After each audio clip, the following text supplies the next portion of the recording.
Hello and welcome to Bronze Age Monsters, the show where we wade into the weirdest and wildest waters of the comic books of the 1970s. This season on BAM, we're covering the brief life of Atlas Seaboard Comics, the publishing venture of Martin Goodman that some say was a middle finger to Marvel and Stan Lee. Revenge is a dish best served in 4 colors. I'm Matt Howell. I'm Jacob Balcom. Thank you for joining us this week, listeners and viewers. Glad to be here. Jacob, this is a very special episode for us. This is our last regular episode of the entire series. That's right. This is our final regular episode.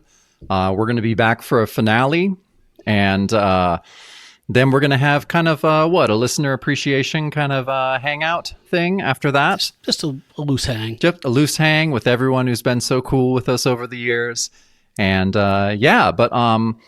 we got the finale next episode. I know you'll remind everybody at the end about the Bronze Age ballots, where you get to choose your top 5 and bottom 5 of the Atlas Seaboard titles. So, yes, the link is in the show notes and the description of this episode if you're on YouTube. But I think it's about time. If you've been holding off voting to see how the season went, this is the last episode. So vote away after this one. I don't know if there's any other business to talk about. I think we have to bring our guests in, don't you? Agreed. All right. So we're joined again by our friend, Michael Giacchino. Hey, Michael. Hello. How are you? Good. How are you? What's happening? Good. And Angus. And this guy. Oh, hello. And this guy. This is my friend, Angus MacLane. And you may know him as a builder of Legos. You may know him as the director of Lightyear. You also... I don't know. Maybe you just know him. Maybe you live near him. Yeah. And we just know him see him on the street. I don't know. You could do that too. You want to explain who you are? I don't. That's a question I get asked a lot, and I haven't yet given a good answer. I am a multi-hyphenate, a Lego and Duplo builder. I am a film director and writer, and Michael and I have worked together for 20 years. Yeah, well, more than that. What was it? I think One Man Band came out with 2000. Cars. Came out with Incredibles. Oh No, it came out with Cars. Cars, 2005. So it's Right. 20 years. I mean, so 20 years. Yeah. So I worked at Pixar. We can do math. Yeah, I worked at Pixar for a quarter century, and then now I'm doing live action projects and on the side making Lego and internet videos about Lego. There you go. Wonderful. So is it okay if we put a link in the Oh thing yeah, for sure. your YouTube stuff? Yeah, I'll give you his phone number. Yeah, no. Okay. Yeah, don't put that. We'll publish it. It's fine. Yeah. It happens a lot. Yeah. So sorry. I give it out people listen to the podcast and they watch they watch it. Like, how does that work? So you can it is a YouTube show, but it's a podcast. We scrape the audio out and publish it as a podcast, which is the way the vast majority of people choose to take the show in. See, I would take it in like that because I wouldn't want to look at my visual. I'm worried about it. You would take it in listening? Yeah, listening. Okay. We show the art though. But he's got a face for radio, so I got it a makes face sense. for radio.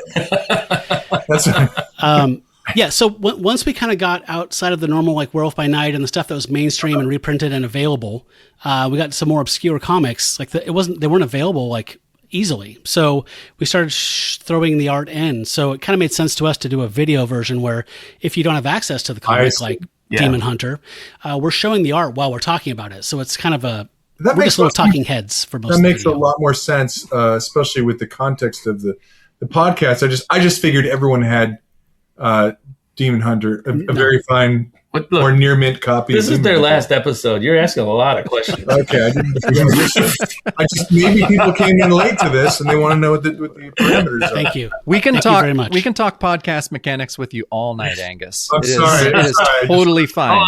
We love it. And starting over. Get it? I work on a farm. Just cut that out. Angus, we do ask all of our newer guests about who they are as a comics reader. Are you a fan of comics in general? Oh, yes. I'm a huge fan of comics. And I think part of it is I grew up in Oregon and I went to Beaverton High School, and it was right across from what used to be Pegasus Comics. It's now Things from Another World, and it's still there. And at the time, Pegasus was the manager of Pegasus was Pat Richardson, Mike Richardson's brother. And so it was a wonderful comic shop, and Pat was very kind and irritated that we would kind of hang out and lounge about at his comic shop, all the time during Reading and not buying. Well, we were perusing. I think it was general perusing. No one's going to, how are we going to find out how the extinction I'm just agenda trying to ends justify if we don't open the polybags? I'm just trying to justify why you labeled him as irritated. So I'm just trying to get to the bottom. I think it was they said like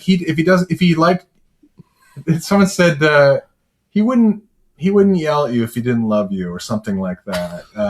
Anyway, I loved I loved someone comics. in the store said that. Like, oh, yeah. He was like an angry sea captain. I don't know. All right.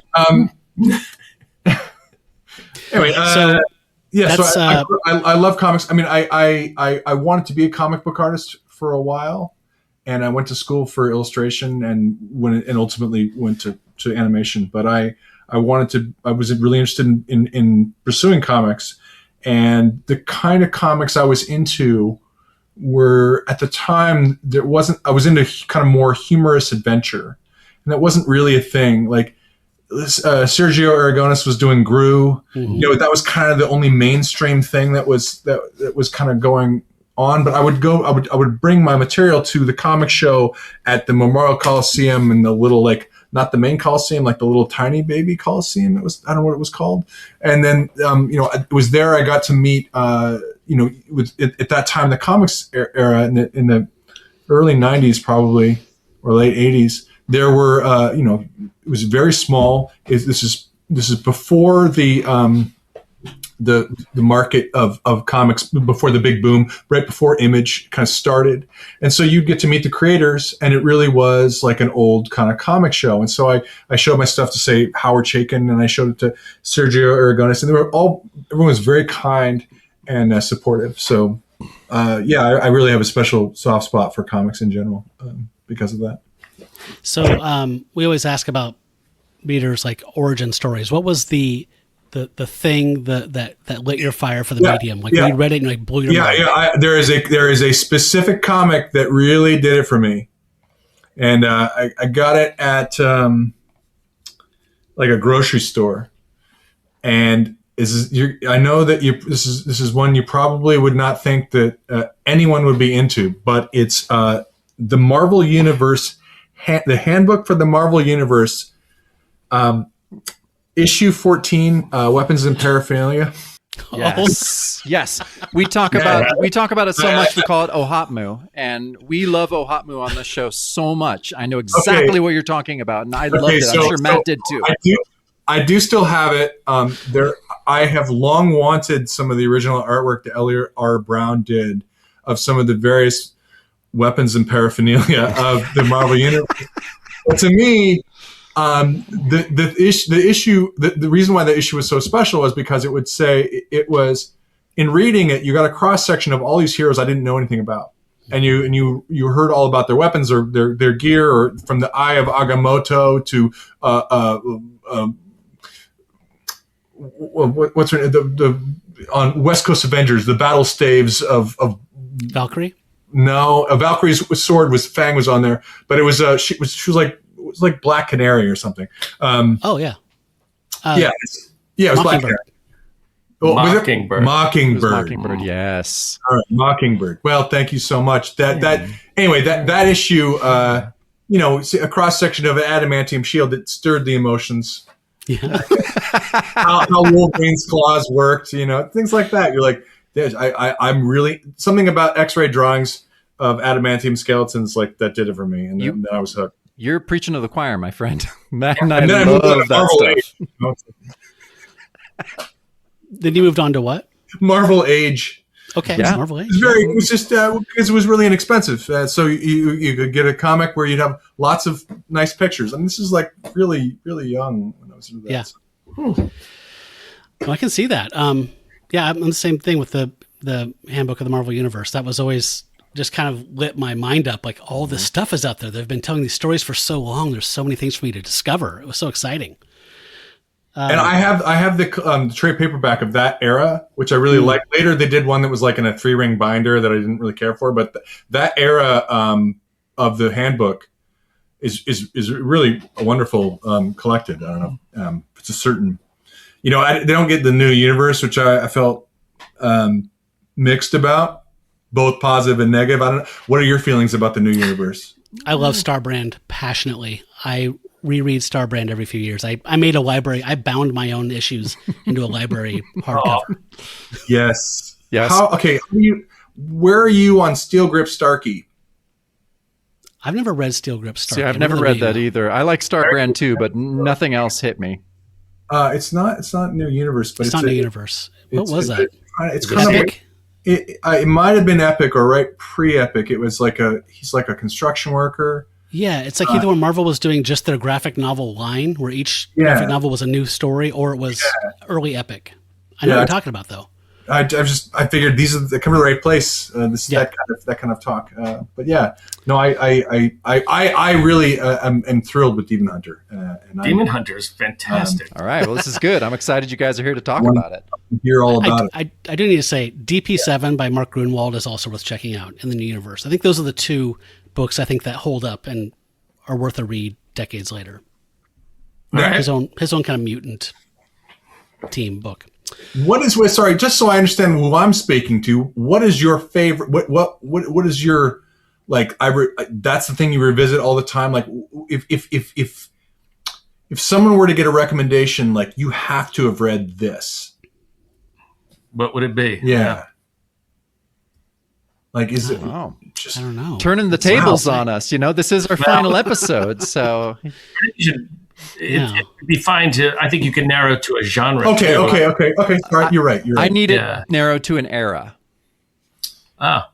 Bronze Age. Okay, well, I mean, this is coming to a close here. Like, what is it from that entire thing? Whether you talked about it on air or not, what is your favorite?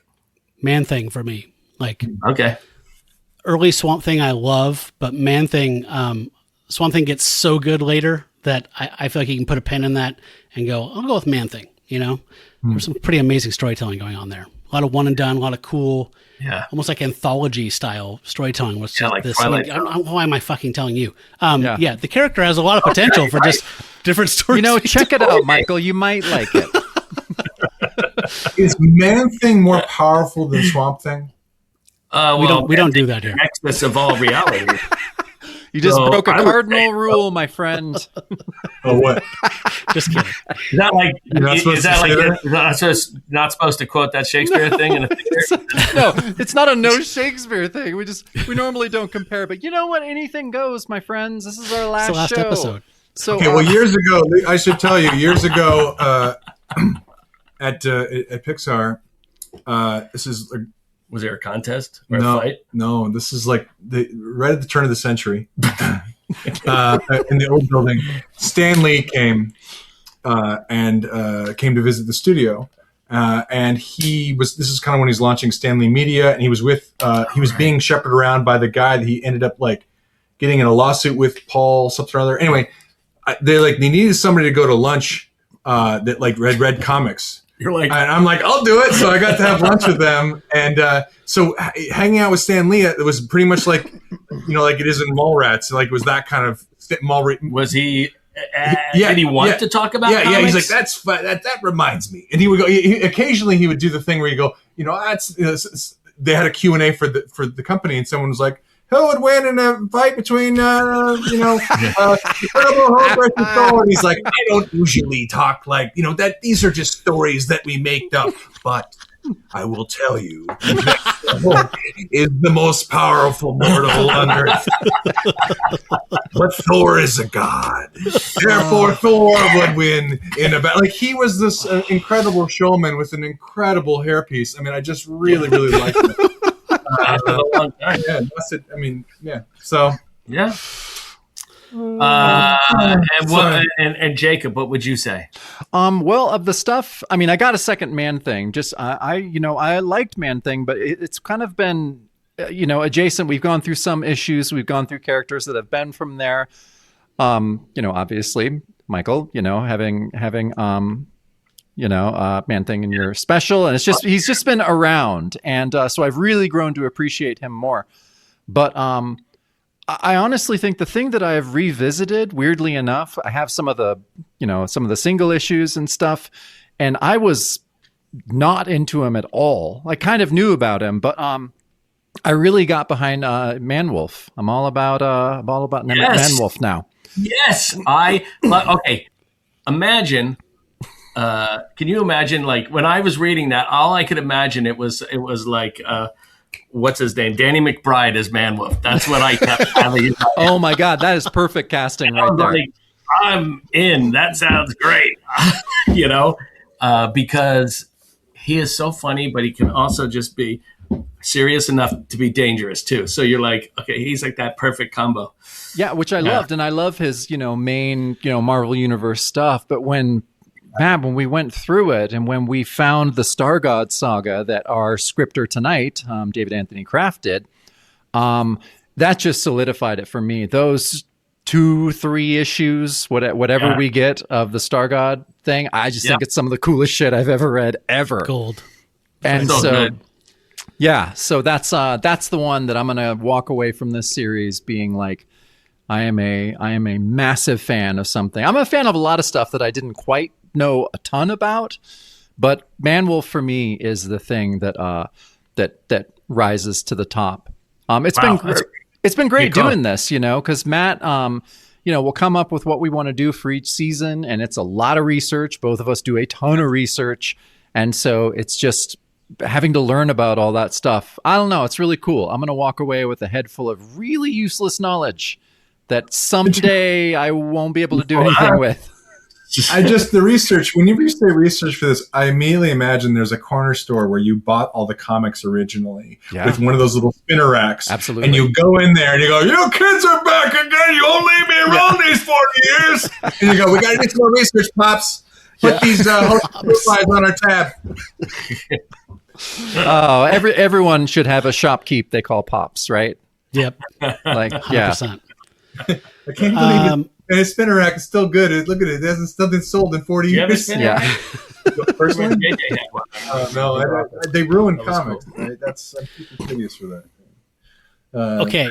How many backing boards do you typically put in an issue of, say, Man-Wolf? Do you board and seal your comics? Like, what's your protocol? My friend, we have a very specific protocol about comics, and that is destroy to enjoy.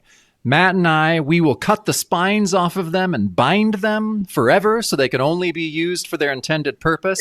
Tear them with their teeth if they want to. But one of the things that we have stood by this whole time is that comics, again, like bag and board, that's fine. Bagging and boarding is great. What Matt and I hate is the sealing them in lucite so they may never be enjoyed by another human being. And so we've always said that comics were meant to be put in your back pocket as you crossed a creek going up to your treehouse. That is how they should be treated. That is how they should be loved. And so, that's the creed that we have adhered to in this show. Destroy to enjoy. That T-shirt. Destroy to enjoy. To set them free. Bind with them. Matt did creed on the back. Bind them. I love Matt's. I did destroy to enjoy. Bind them to set them free. Pocket as you cross a bridge to your treehouse. You lead with destroy. The finger wagging is very important. Mm-hmm. All right, Pat. Okay, question for both of you guys. Yeah. Have either of you had any encounters prior to tonight with Atlas Seaboard? Like, what are your impressions? If you knew it existed, what were your impressions of it? Have you read any of it? Just I never really read any of it. I would see it in piles at the flea markets I would go to, which is shocking that I never grabbed one, especially with a cover like this.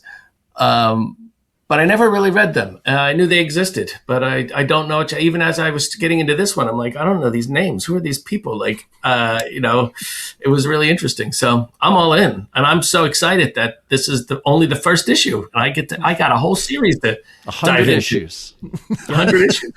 Great. I was unfamiliar with Atlas Comics. I actually, when I first saw it, it looked like a Marvel comic to me. a lot of the topography and the style is very similar. I felt like some of the comic itself felt like it was.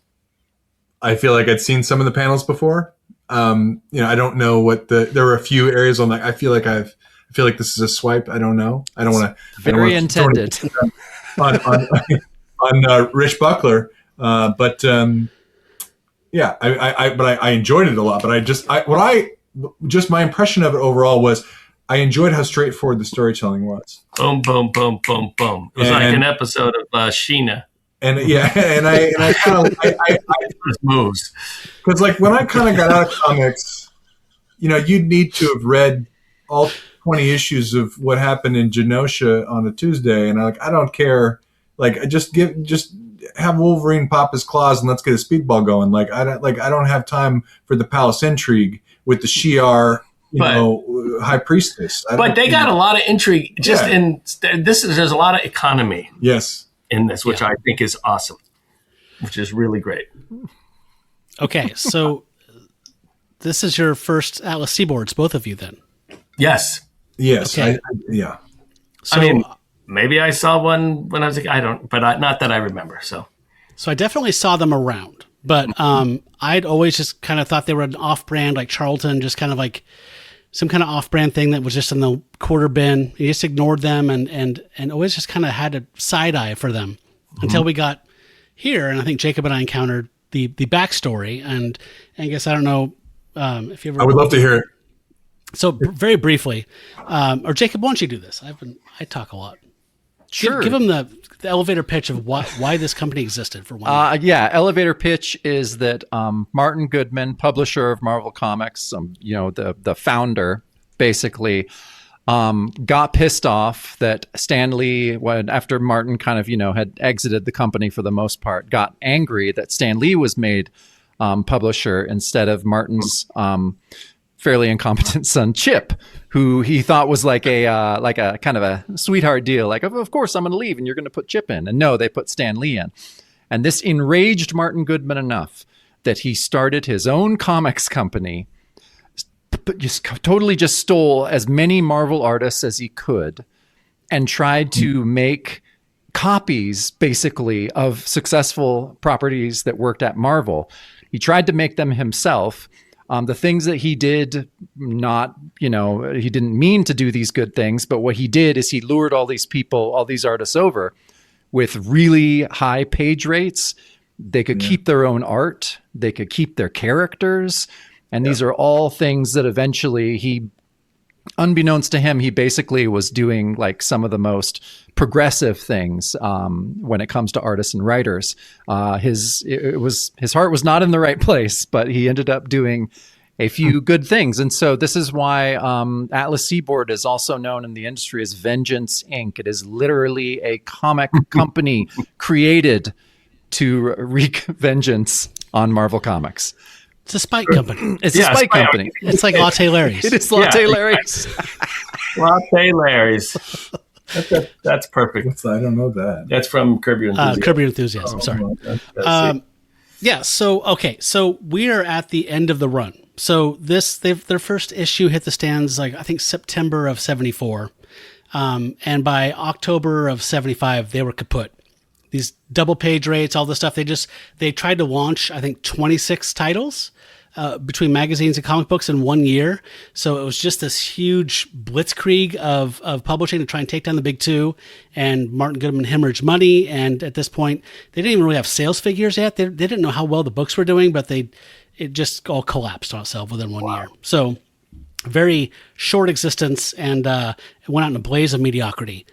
There's some really cool moments that happen throughout, but it's very hit and miss and very spotty. So we've been loving jumping around and going through a cop book, a Western, a horror comic, a superhero book, a ripoff of The Shadow, just kind of jumping all over these different things and checking them out.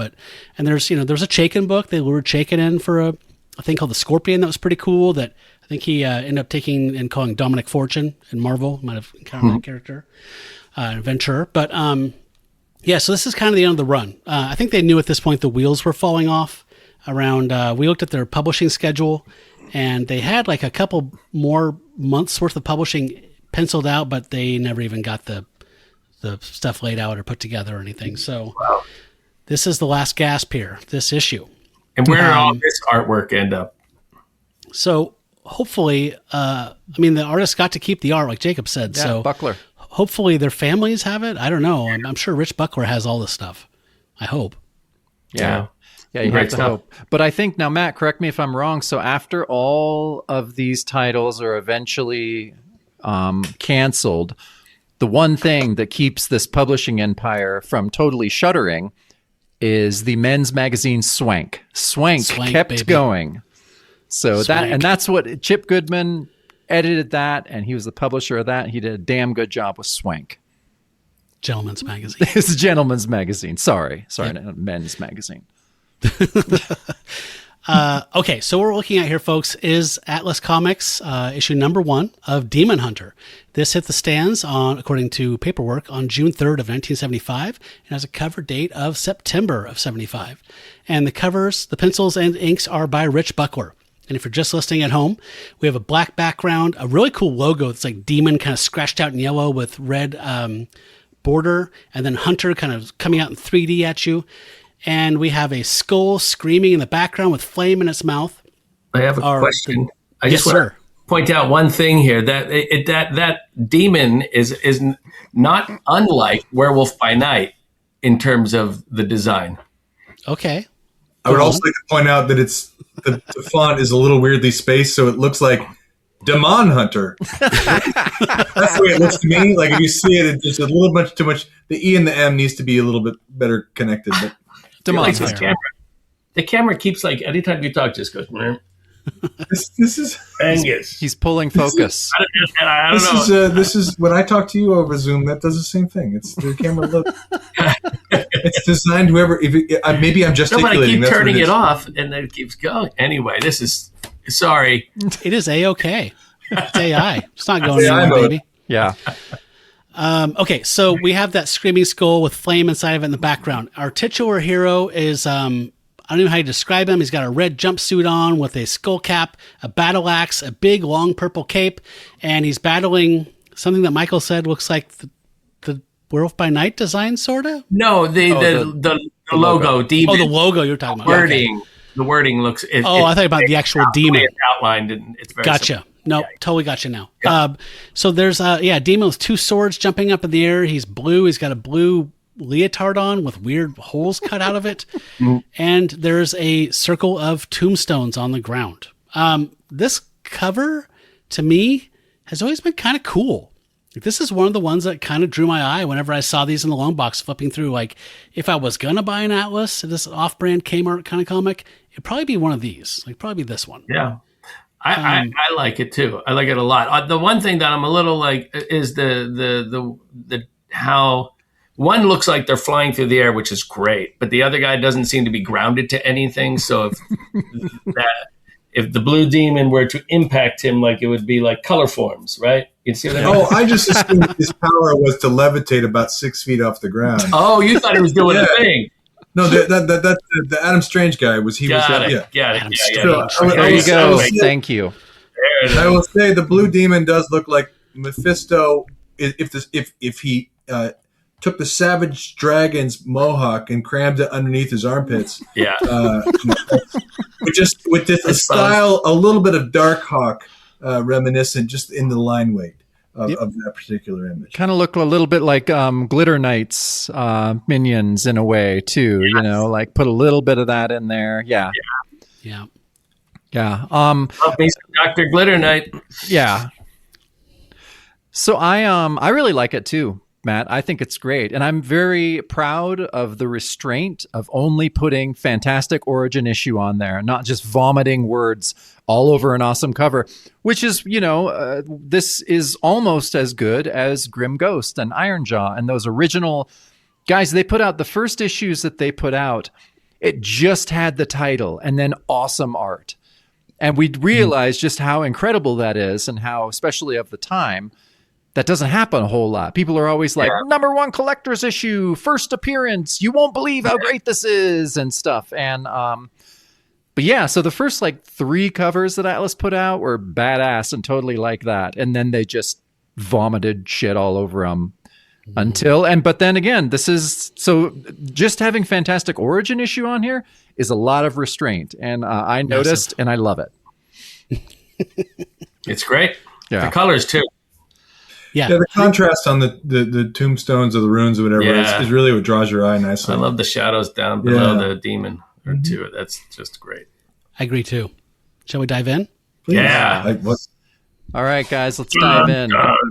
So, okay, so Matt, I thought this was interesting. I couldn't remember if we had another instance of this in this run of like kind of like an opening page that's just like, okay, let me tell you what's going to happen here. It's almost like what we talked about. Michael, we talk a lot about how great it was in this, and this doesn't say specifically what's going to happen, but how great it was like shows like Rockford or Knight Rider or something. They'd show you just like a little montage of scenes that were going to happen in the episode before the episode starts, which we fucking love. And so, and this doesn't quite do that, but it's weird. We just kind of the same idea. It is. So before the story even begins, they give you this intro that literally starts with, "What does a demon hunter do?" I mean, you're going to ask the question, right? It's going to happen. So. Oh man, it's so funny. And so, so I like the top narrations. Like, what does a demon hunter do? Everything he can to prevent xenogenesis, the rebirth of a demon race here on Earth. Like, says his name, Gideon Cross. He is a telepath, and he is more. And so at that top panel, we see him, punching a demon in the breadbasket. Then we got him going, he has like a mysterious cape that we're going to see him use later on. He's more.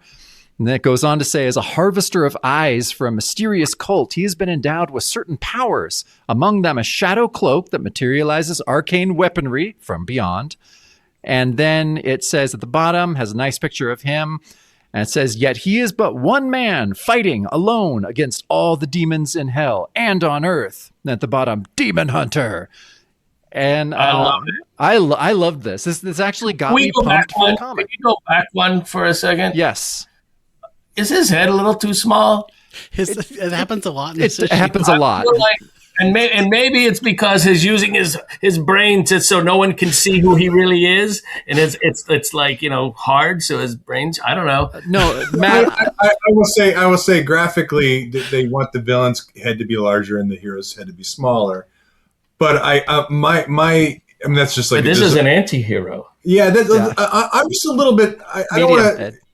I don't know if this is too late to go back and change this, but we start off. There's and time. It tells us we have time. It tells us that he's trying to stop the birth of the demon race. That's in the title. I'm totally in. Sounds great. Great. His name is Gideon Cross. Don't love it, but okay, fine. He's a telepath. Sure, it's pretty good. Wait, okay, so he can read minds. Okay. And what else has he got? He has more. He's reaching in his cloak. What's that about? Wait, hold on. He's in a cult, and it's eye gathering season. Let's reap the eyes.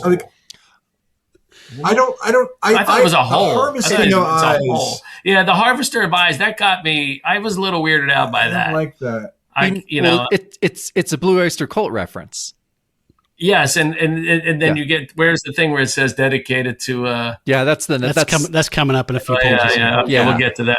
All right. So there's a first coloring mistake of the issue is that they have him his eyes closed on the first page in color, but his eyes are clearly open. Well, that's on the bottom. Oh, on the bottom where you got Yeah, well, that's just it's skin color eyes. Swing and a miss on that one, colorist. Matt, I have to ask you a question though, because it comes up in my notes. I never asked to see your notes, but I would love to see if you had any comparisons to Stardust by Fletcher Hanks in your notes because of the tiny head. Did not make that connection at all. So are those things like sticking out of his head? What is that? Is that like bug eyes or something? What? That's his. Oh no! Is that a hole? That's his popped collar. It's just like. So is that? But is that a hole there? Is that negative space? Is what I'm saying? Yes. It's just negative space. Okay, so you can see it through. Yeah, it's like a baby bib. It is an upside down lobster. It is like a baby bib. Yeah. Okay. Now I will say. The line quality on this image on the bottom of this page is interestingly an intersection. It looks like Jack Kirby as inked by Barry Windsor Smith in the Weapon X era. Holy My shit. God. And Okay. so that to me, Nailed that. I just have to check my notes, Yeah. but that was my impression. Angus, and where you have you been all our lives? I don't know. I don't know if anyone. I don't know how nerdy you want to get on something on a podcast about 70s Bronze Age comics, but especially in the horror genre. Yeah, and I don't know is that the milk of crossbones on the left there? I'm not sure what that's about, but. For me, I mean, I just a spoiler for the art going ahead from here. I feel like I've spent the last 5 years on this podcast trying to make Jacob a Rich Buckler fan, and I feel like he's doing a lot of undoing of that work this issue, personally. So, like, for me, when you said Jack Kirby inked by, like, someone else, maybe Barry Windsor Smith. This felt like the lightest touch of inks from Buckler. We've seen him ink himself in the first, we reviewed the first appearance of Deathlock in Astonishing Tales 25. Uh-huh. And that's a completely different game. His art game where he penciled and inked himself, gorgeous stuff compared to this. This felt very rushed to me, just based on the first page. Rushed. Who did the cover? He did. Yeah. Okay, so he did the, and okay. Yeah.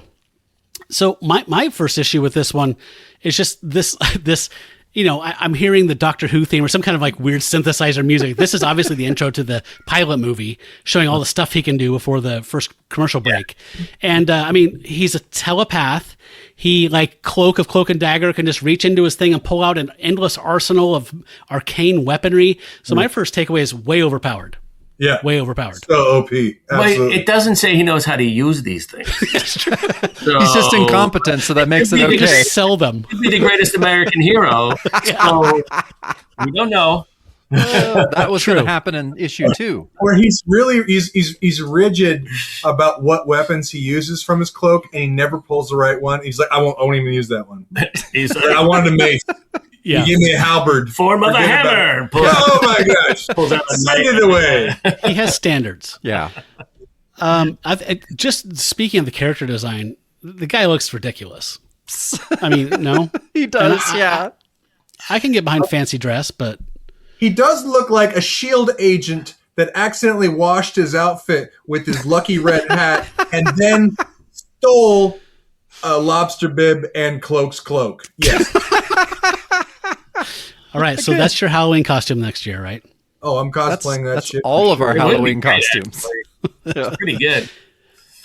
Okay. So yeah, I was a little underwhelmed by the opening page. I liked how much stuff was going on. I liked that Kraft was just vomiting a bunch of stuff on us. So Buckler and Kraft did this together. I think Buckler created the character and the story idea, and then Kraft came along and wrote the script and actually nailed the stuff down. So the Harvester of Eyes, that's a very Kraft, like he was a rock and roll dude. He rode a motorcycle. Like Kraft was a badass. So, you know, he just wanted to stick that in there because he likes Oyster Cult, which is kind of weird.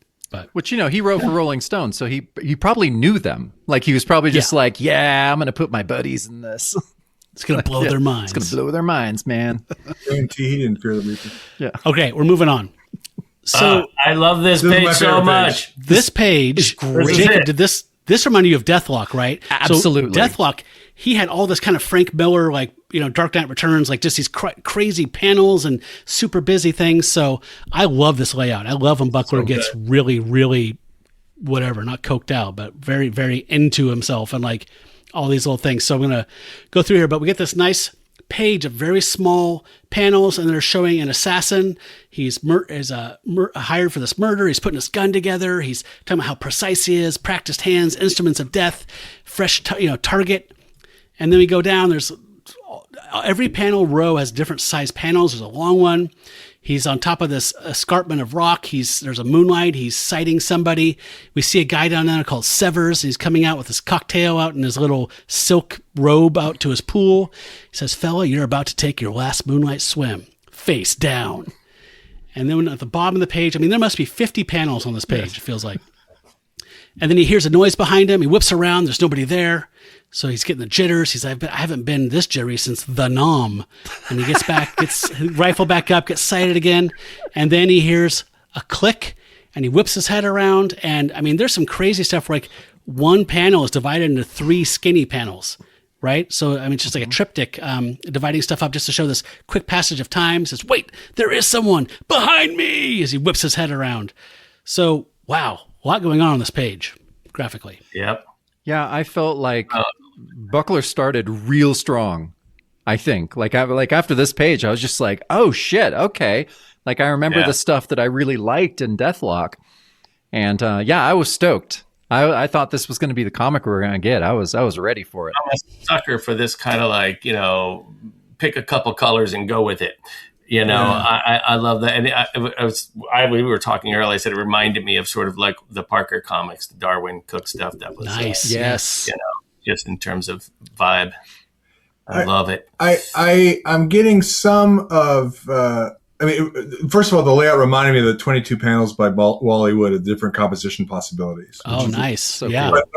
But I will say in the bottom, the I thought I heard section that reminds me graphically. It really feels like the original Punisher Mike Zeck limited run. Some of the Jigsaw I got a lot stuff. Of Punisher that's vibes what I was in feeling this whole like. thing. Yeah, I think there's a few. I think this even is the design of that skull. I think I agree, and I think this is the most exciting part of the comic. Unfortunately, this is not the main character. Yeah, So I will just say, if you're going to spend a page setting up the coolest guy ever, and then he gets his ass kicked, but I'm going to spoil it. But hold on, we just did that in this beautiful opening. Before you got to learn everything about him. But this guy goes. Okay, let's say they introduced the assassin this way.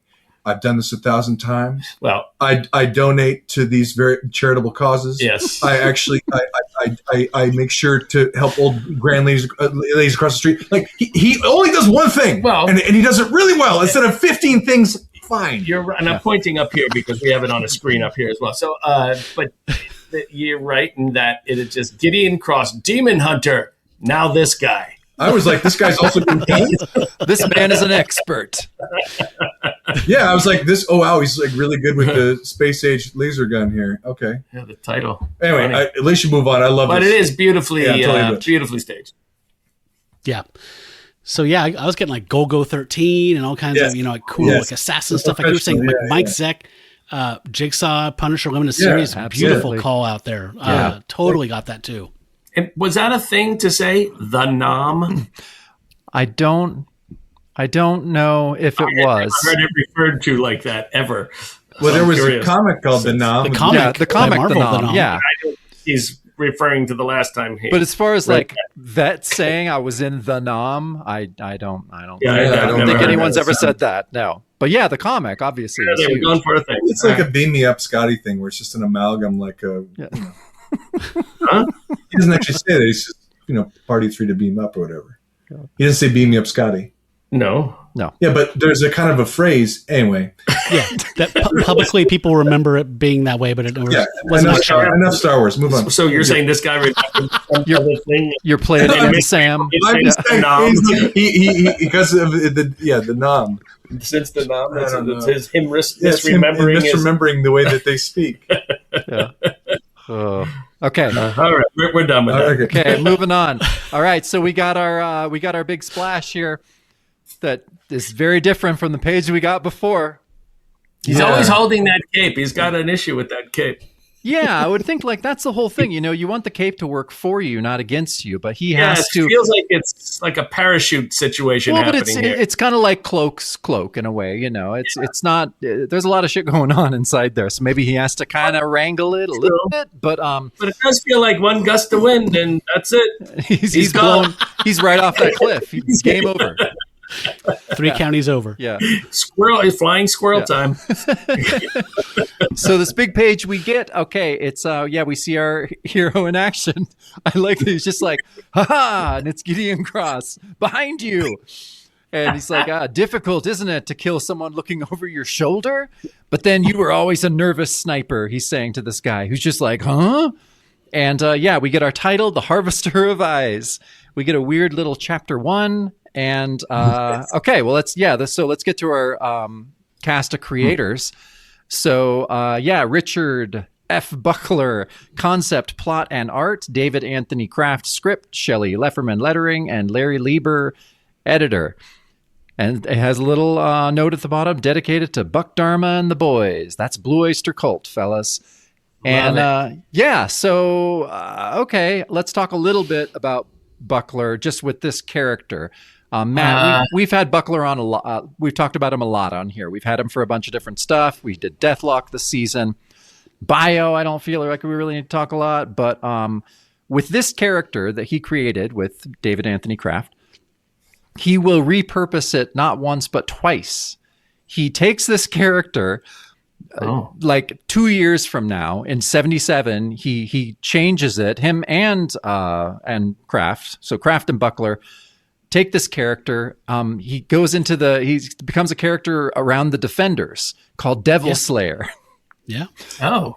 Second time they repurpose it is for Buckler started a magazine line. It only lasted one issue. It was called Galaxia, and it was in 1980. And he basically did the exact same character, retitled it Bloodwing. You know what? I kind of love that. It's sort of like the way that the trunk that the kryptonite was kept in Superman was the same trunk that Obi-Wan Kenobi kept his lightsaber in. Mm-hmm. So it was like, well, we have this lying around. Let's just use this, you know? Well, and this is called something different depending. Miracle Whip? Yeah, well, there's there's best and Hellman's depending on where you are. Yeah. But this is also the gift that Martin Goodman, not in good faith, of course, he thought he was, taking advantage of everyone, but they had this character. They own the character. They could take him and do whatever they want. Like you were saying earlier, Matt, Chaykin took, the Scorpion and made him into Dominic Fortune. It's happened a couple times in this line to where, and it's, Kraft and Buckler are back at Marvel in a couple years. And I was reading, they were just like in the hallway and like, remember Demon Hunter? Yeah, we should use that. That was cool. And so, they redid it. Oh, well. So I would say as an audience, what I'm expecting the line to be, what are you here for, man? Your eyes. I just I kind of want, there's none of that. There's not enough, I would say overall, I didn't find as much harvesting of eyes. There could have been a lot more humor, too. That's what I was thinking. A lot more jokes. I'm eyeing you. Watch it. Yeah. I got my eye on you. Yeah, if he only spoke in eye-based cliches. Yes, I mean, they just, keep your eyes peeled. No wonder there was only one issue. Yeah, just Kraft wanting to stick this Blue Oyster Cult song title in here was really clunky to me. I love the guy, but it was just kind of like, dang, That's man. my favorite thing about the page because it's so batshit. Oh, it's ridiculous. Crazy. So it's just like, that's awesome. But this might be one of the worst depictions of our hero in this issue. Like speaking like what you were talking about earlier, Michael, his head is color formed on the body. Yeah. Immediately, the quality goes downhill from that previous page, and then you flip the page and you're like, just decline. Whole issue. Yeah. Yeah. Shouldn't have spent all that time on page 2. Damn it. I don't want to pick on page the 2 was fingers. probably something he did for something completely different because if you notice, there's nothing else throughout this entire comic that looks remotely like that. That is it's true. That way. Yeah. It's true. Maybe he owned that page too, and he could just use it whenever he wanted. I will point out that the target, the gun here, seems to be an afterthought. It does. How's his hand? Was it a note given? And he's like, I forgot. Or maybe he lost a finger in a previous fight. It looks like his finger on his left hand looks broken. Yeah. Feels like it jumped from one hand to the other. It did, right? That's a great point. It is. It's like one of the action figures. You put the gun in the wrong hand that doesn't have the hole for it. So, I feel like the detail of this figure was okay, but him missing a neck really does no help for this page. Yeah. All right. Moving on. Yep. All right. So the confrontation happens. He says, "Who told you that? How'd you come out here out of nowhere, fella? Talk fast, because I got a job to do." And Demon Hunter knows this guy. Don't you recognize me, Matthews? Don't you recognize me in this outfit? Turns around. Look at my ass. Look at my ass in this. So they were together in Nam, and we learned a new power. The Nam. Thank you. I'm gonna take a drink for that. Also, we do have drinking games often on here, Angus, and we haven't had many this season, but one of them is when a new power just suddenly appears out of nowhere. We would have a drink for that traditionally. Just so I understand, so prehensile cape, would that be prehensile cape is a new power to us. He's got a prehensile cape. So yeah, a drink for a prehensile tail power being introduced suddenly. He says, "Turn loose of the gun, Gary." So he's Gary Matthews. I love it. Then search your memory, and we find out they were infantrymen together in the Nam. Gideon Cross, right? The man who once saved your life. Unfortunately for you. Ooh. And then, oh man, this panel here. So he says, "I'm here to save another man's life tonight," and he has reached into his cape and pulled out an arcane weapon, which is a strange sword with talons on it. And the guy says, "Where the hell did you get that thing?" An appropriate choice of expletive, since hell is where you'll be going. You're a coward, Gary. An assassin. So take your choice. Either fight me or jump. And we pull back to reveal they're on the top of a cliff. So we've got a very difficult decision to make here. Yeah. It has my favorite line of the comic, which is, "You're a coward, Gary." Is that decision whether or not to continue reading or... or jump. Read or jump. Finish this comic or jump. So I have very mixed feelings about this last panel here, this close-up of him gritting his teeth. I see some things in it I like. I guess he kind of Barry Windsor Smith kind of Project X kind of he stuff. He does look a little potato heady. Weapon X. Are you saying Exo Manowar?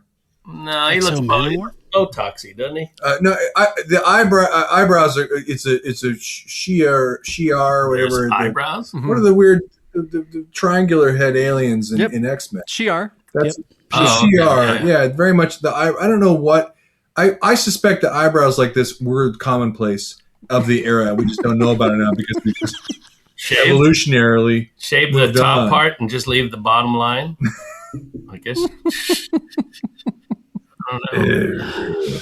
The outfit's really hard to get over, man. It would be weird to put eyebrows on him and then not have an eyebrow on that thing in his forehead. It's all or none. All or none. Although now I kind of want to see it with an eyebrow. Yeah. I will do that in post. Yeah. Matt loves to do that stuff. So, okay. I will say fixed it. I will say the eyes might be too big. I think it's the hand movement that makes the camera every time.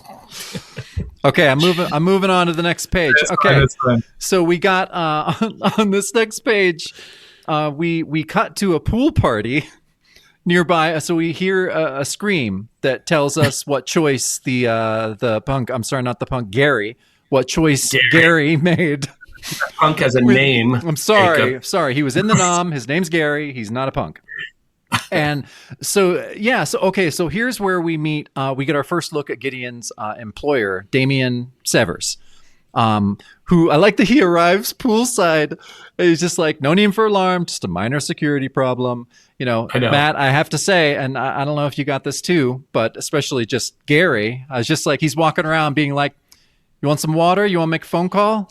You know, just like a Mr. Show reference. I can't get my arm that straight to do that. Mm-hmm.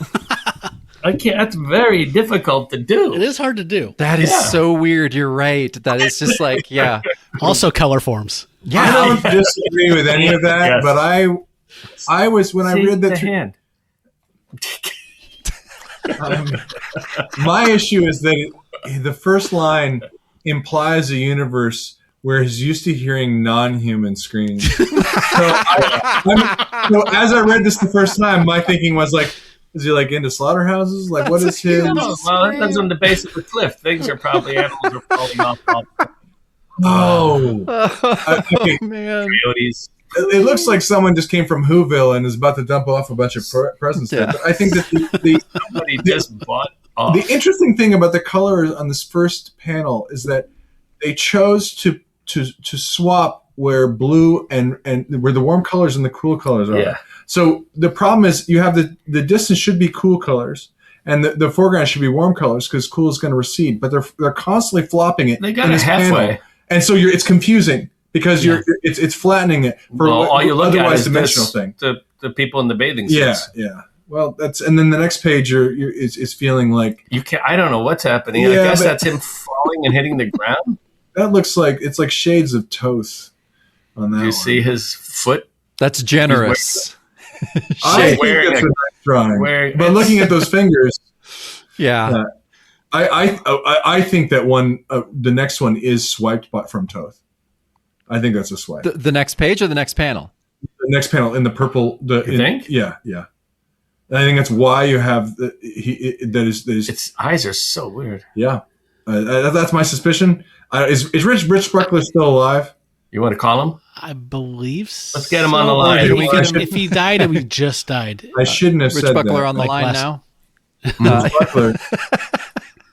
Oh, the swiping thing? Angus, I can see what you're saying, but it looks like Toth, like if you held up a Toth comic book to the window and then traced it like through the sunlight onto like. Yes, and that's where I think See, that but- the hand comes from, is because the pupils are what make me think it's Toth. Is the pupil, that design feels a little different than his other drawings. Well, So Yeah. All right. it looks so bizarre. It looks like he has like painted nails too. well, that's just their color. That's the coloring. The colors. So this is the scar that we thought we were. That's a weird scar. Yeah, it is.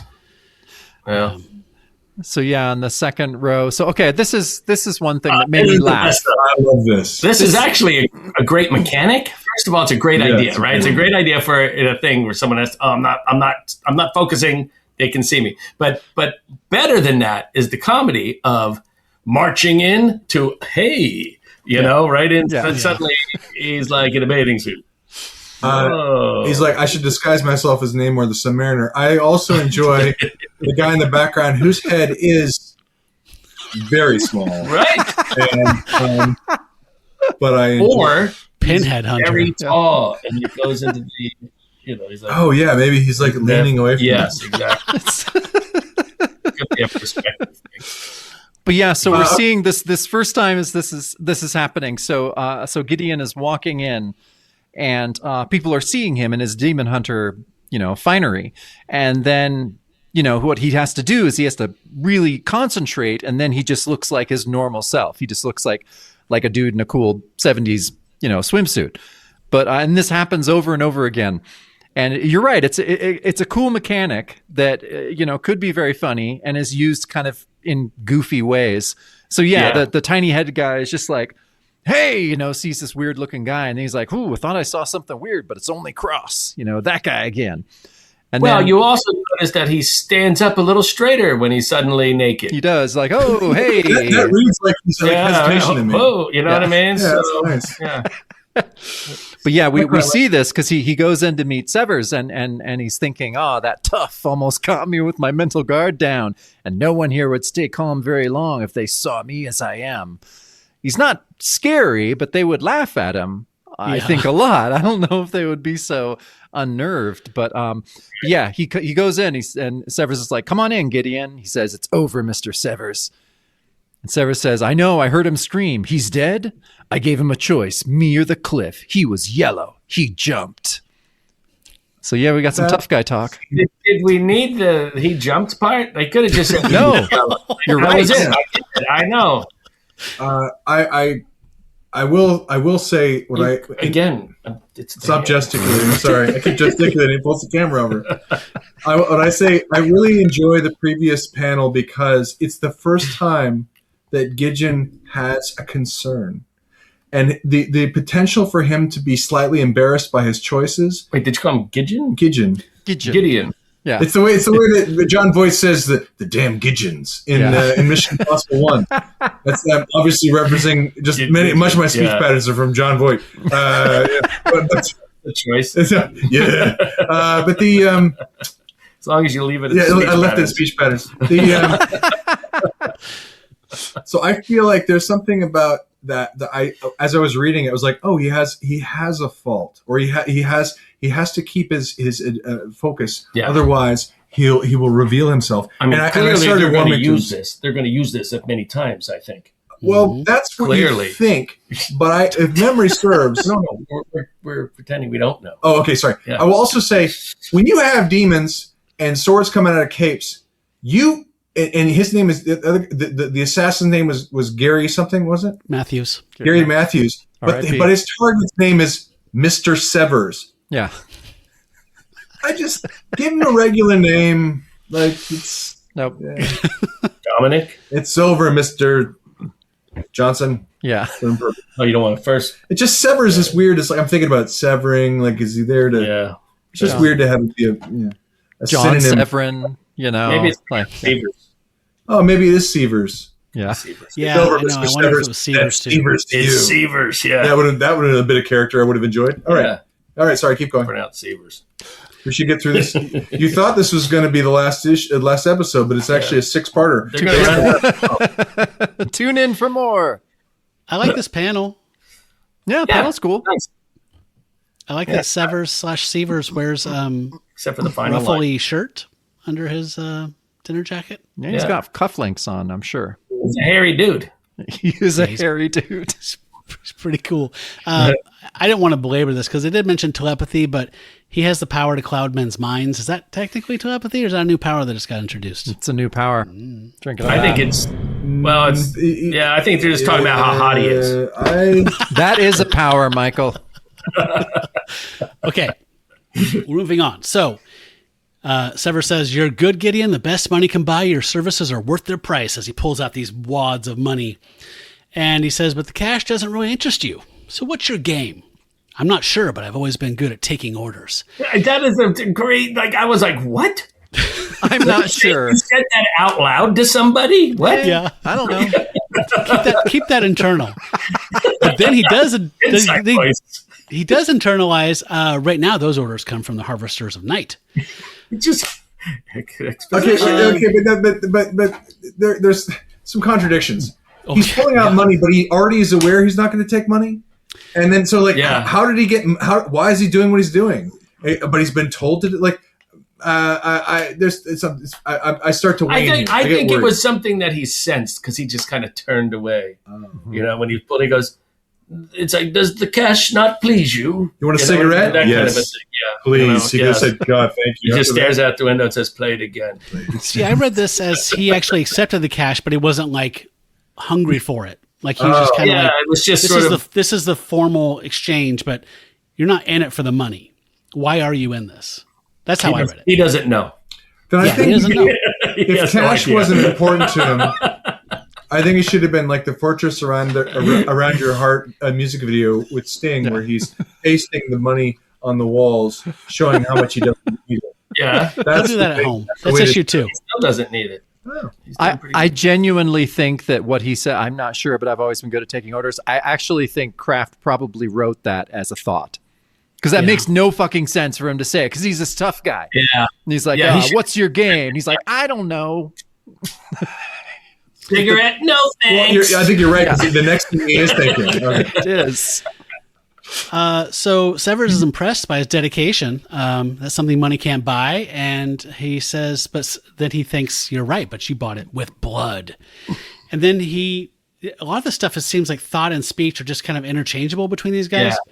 So he does that classic thing you see in tons of movies where they cut their own thumb with a knife and offer some blood up, and he drops it into this flask. He says, "I've done bloodier things for the mob." Your mind seems to be wandering. Anything bothering you? No, nothing at all. So, Drink?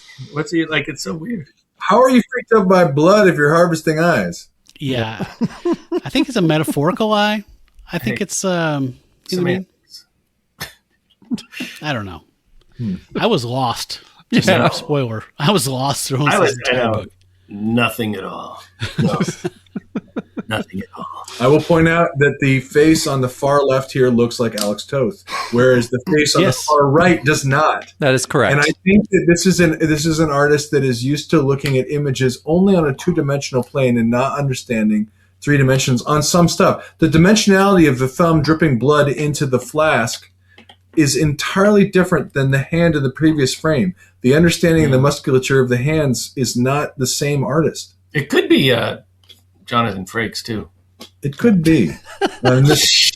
He was about that age at this time. with the knife. Looks Ang- like, you know. Angus, you're right, though. I mean, you're saying kind of what I had felt, but wasn't really able to express. But yeah, you're right. There's just like there's this odd disconnect, and I do. And like Matt was saying, he's kind of been trying to convert me to Buckler this whole show. And with Deathlock, I was like, okay, I get it now. I wasn't like, I didn't jump on as a massive fan, but I was like, okay, the art in the first, appearance of Deathlock is pretty fucking awesome. And so I was just like, okay, this guy's the real deal. Like, he can really do something good. But yeah, man, Angus, when I'm looking at some of these, I think a lot of this could be swipes. I like it, but I feel like what I see is an artist trying to survive, and it makes me empathetic, because I see someone that is desperately trying to cover up for.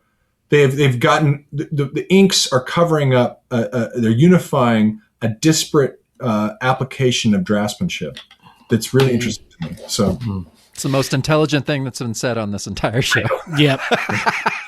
Yeah, Angus, I totally like that guy on the left. That is a Toth character. That's a Toth guy. Yeah. And that third panel where the blood's going in the flask, that's cool layout, cool execution. Yeah. Second and fourth panels are garbage, in my opinion. Garbage. All over the place, style-wise. And, yeah, I mean, Buckler went on he did stuff for Marvel. He did some stuff for DC. He headed Archie's Red Circle Heroes in the early 80s, which lasted for a couple years, which I like a lot of that stuff. But this is the worst stuff I've ever seen out of Buckler, in my opinion. But I will say, if I was asked to draw something that fast like that, there's no way I could do it.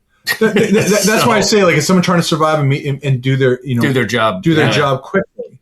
Yeah. So and so I think as we'll see later on, there's some really interesting panels coming up. But here's the thing about Buckler, though, and I don't know if he was rushing on this job, even though he probably got paid a lot more for this job than the stuff he was doing at Marvel. He's working on Fantastic Four at Marvel right now. Huh.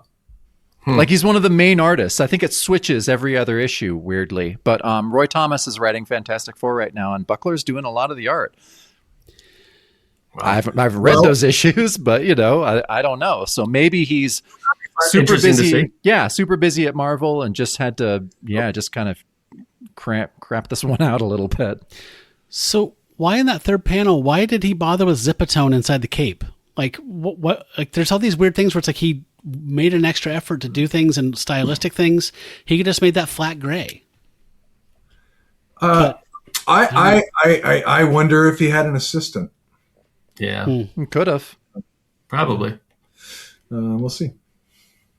All right, let's move on. Next page. So, it's a great one coming up. Yeah. So Severus has another job for Gideon. He shows him photos of his senior partner, and Severus says, it's a funny joke.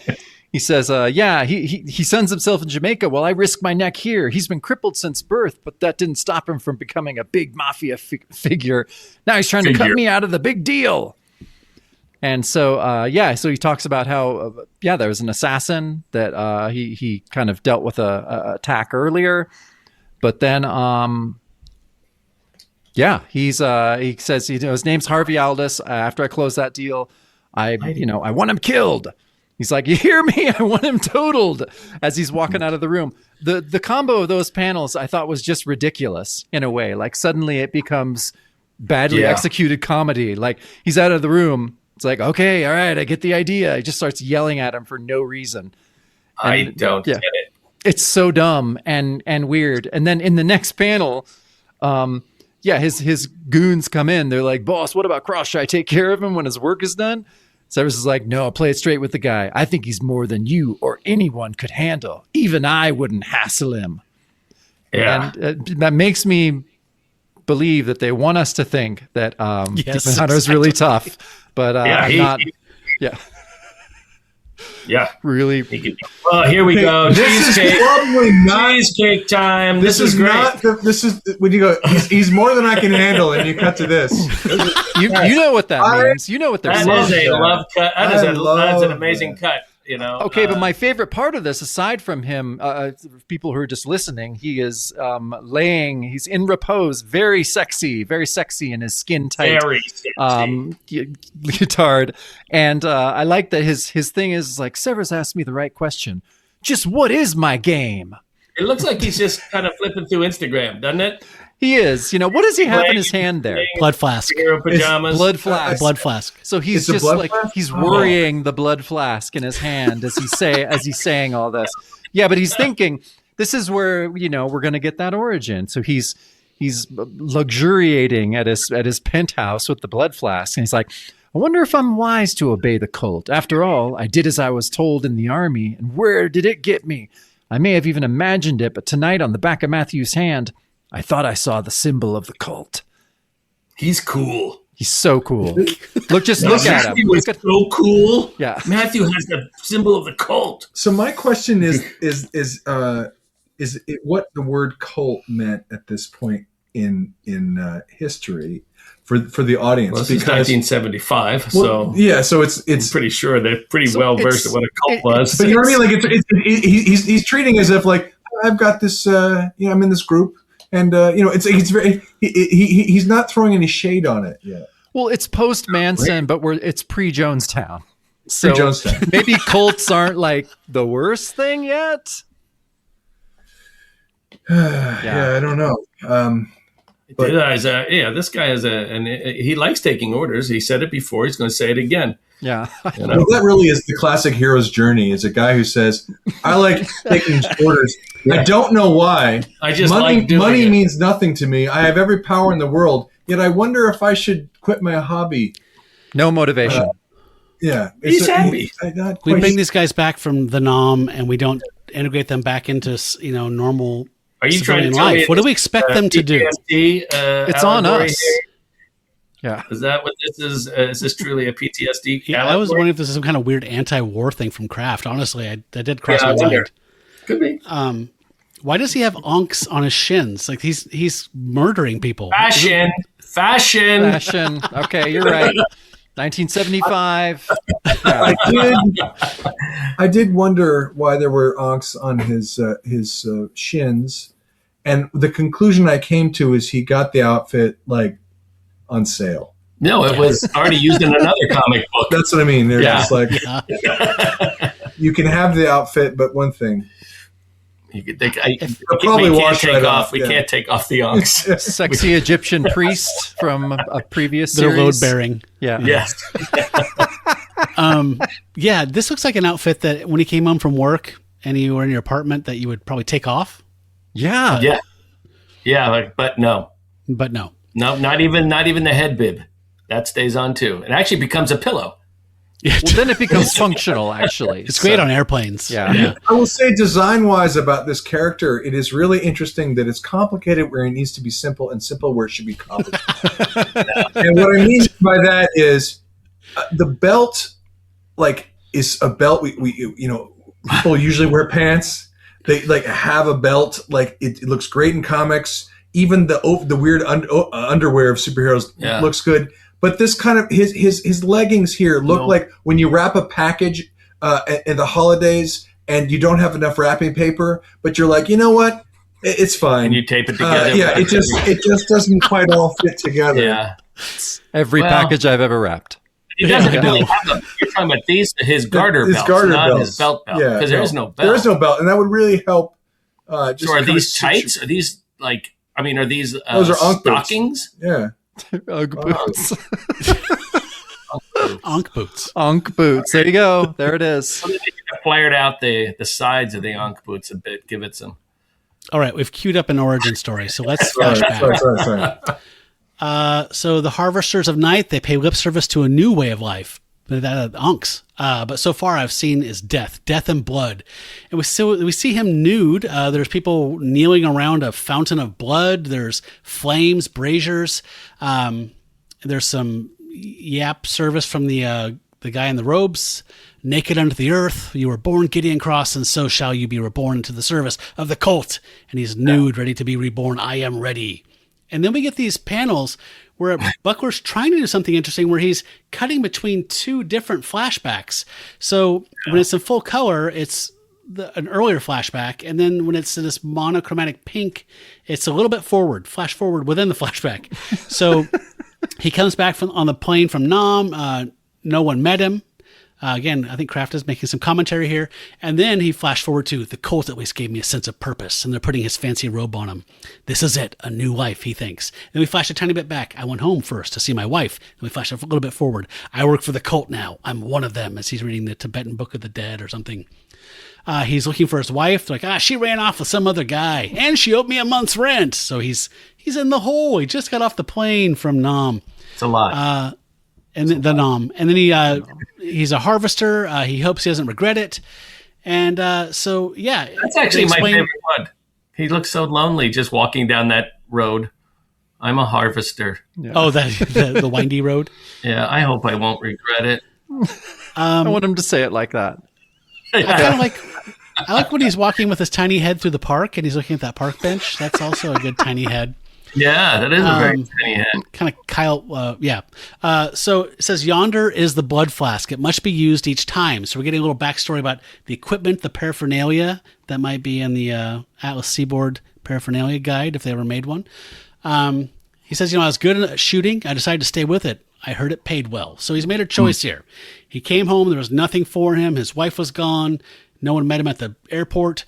And he just decides to turn to a life of crime. And we're getting a sideways flashback at the same time showing in the near future he's going to hook up with the cult.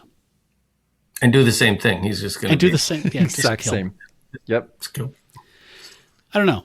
I appreciated the effort to do something a little unusual. Yeah. I'm curious as to when the choice to do it black and white and then or monochromatic in color, like when that happened. Was it just like someone reading it all in color going, what? I don't understand what is happening here. And then see that one, I did it in the camera. Camera loves you. No, it's always anyway. I was wondering what was a late in the game choice just to make it clear, I would say if this story that you pitched off of that, I think that was the monochromatic thing was like trying to make sense of a lot of insanity. Yeah, like to me, like it seems like a Band-Aid. There's 10 pounds in a 5-pound bag here. Yeah. So either he's coming home from Vietnam and he wakes up in cold sweat, finds out he's been given magical powers. But the fact that he has also joined a cult, and you're like, okay, and you're an assassin for the cult, okay, but then. When you go on the job, we just one thing. We need you to have a blood flask. I'm sorry, what? You need to have a flask of blood. Is it my blood? Is it someone else's blood? I'm not really sure, but you just need one. It must be used. How would I use it? We're not going to get into that right now. Don't worry about it. Don't worry about it. The weight of the lines of the monochromatic panels does indicate that Buckler did intend those to be treated differently. Or went over them after the fact to try and make sense out of it. That's what I'm looking at. How the frame around them is thicker, Yeah. And I'm like, oh, give me the thicker pen. There you go. Nope, no, still not enough. All right. Yeah. So I was sorry, Jacob. What? Oh no, I was just gonna say I'm with you, Matt. I couldn't. I respected him trying to do something kind of cool, but yeah, it really fell flat, or just was poorly executed. Just confusing. Yeah. So let's move on because I think at the end of this flashback we can discuss how it worked or didn't. Yes. Okay. So, we continue to kind of like we were talking about, switch between post Vietnam origin and introduction into the cult, and so we're learning a little bit about what happened to him after the Nam. And it says he began knocking over, bookie joints and hotspots for the organization. And it was a hellish life. I spent all my cash on women and whiskey. And for a while, I forgot. And then, we get another. Every time, like this is just another, version of that panel that we all didn't like before. And I know they're trying to he's trying to do some kind of continuity, but because it was bad to begin with, it doesn't really work. But okay, he's thinking about how I thought this was weird. So we're supposed to think by what he said. He said, okay, that didn't last long. I spent most of my life underachieving, pretending, trying vainly to hide the ability that finally brought me to the attention of the cult, my sixth sense. It had made me an outcast since childhood, caused me to alienate those around me. But then he's just like, oh, but it was my special extrasensory power that made me valuable to the cult. It made me belong. Now I was more than just a freak. My life acquired new meaning. So yes, so he's been suffering from having the sixth sense the whole time. Yeah. And Only he had used it. if only he had used it to not join this Be in cult. his comic. Yeah. Yeah. I mean, I think the fix for that would be the cult decides he is going to become a victim of the cult, and he uses the extrasensory power to get out of that. And they go, "Wait a minute, actually, you're useful to us." Like, just dramatize that. Come on. Yeah. Yeah, you're That's right. more- That could have been done. That Yeah, could have been done pretty well. Yeah. But yeah, so okay, bottom row, he's like, so he's been on 11 missions for the Harvesters of Night. But I like that he's done this 11 times. He's like, I'm beginning to have doubts. What if the organization is not what it seems? They keep having me collect people's blood. I keep killing people. And then He's kind of like a simple guy, isn't he? No, he's got extrasensory He's like perception. like a farm kid. Like it feels like a very naive sort of, the way he talks all the time. well, He's a savant. Maybe that's by design. Is if you make the reader feel like, wait a minute, I'm smarter than this guy. Maybe I have the telepathic ability. maybe I'm the real demon hunter all because along. but seriously, my issue with it reading it was I'm so far ahead of this guy. Yeah. So I just you need to get a different. It's not what you different- want in your protagonist to be so Maybe far he's like ahead. Peter Sellers and being there. Like Yes. he seems really smart. Chauncey Gardner. Exactly. Or you know what? I imagine like Arthur, Dudley Moore. Yeah. Imagine like him being this guy. It'd be great. Okay, but then the middle my panel has the biggest issue, and the biggest issue is the color choice, reminiscent of the Joker, reminding me I could be reading Batman. Yeah. Just like, wait, do I have a Prime. Batman comic Oh, somewhere no. within me? Yeah. Yeah. Beyond the 3 mile. No. Okay, but I did like this starting in that second panel to where he's like, okay, you seem in high spirits, Mr. Severs. And he's like, I am. When we meet the yacht beyond the 3 mile limit and I deliver the contents of this briefcase, I'll make a bundle enough maybe to go legit. Works every time, right? Yeah. Like that, like obviously that plan. It You always works. do it. You It's a good always plan. do it. You make that big score, you retire, happy ending. And then, yes, Yeah.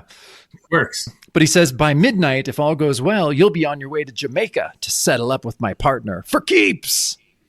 Yeah. So, yeah. So, okay. Gideon's on his way.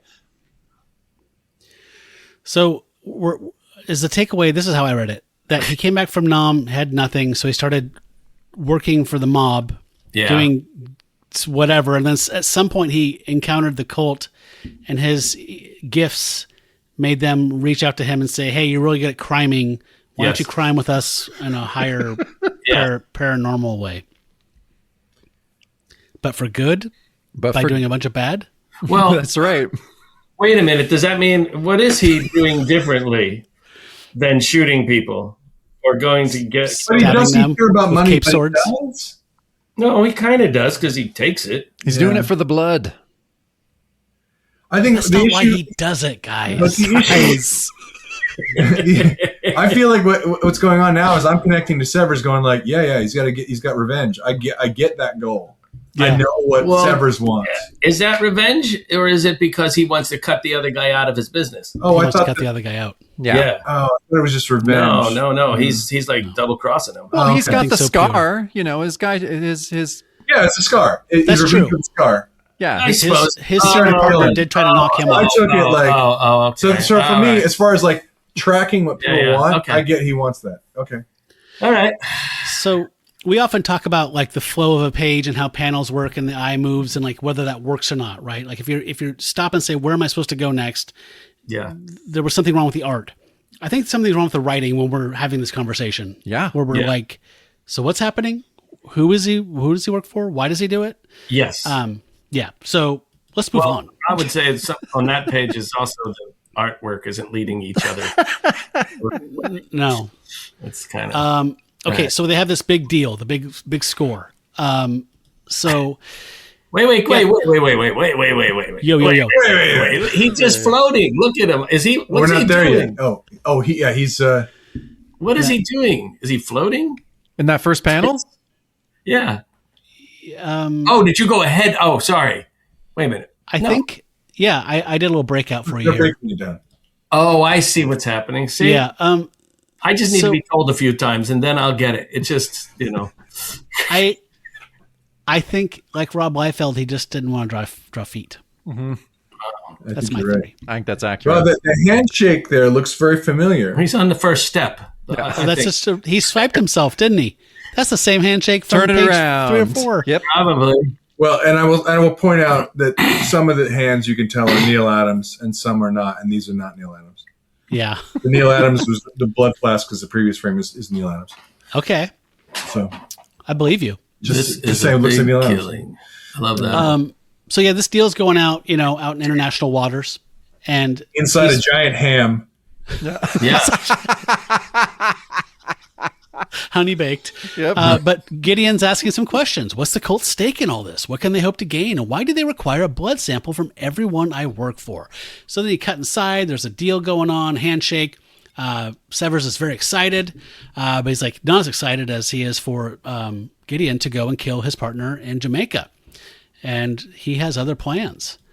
So, yeah. So then he goes to Kennedy to catch a flight to Jamaica, supposedly.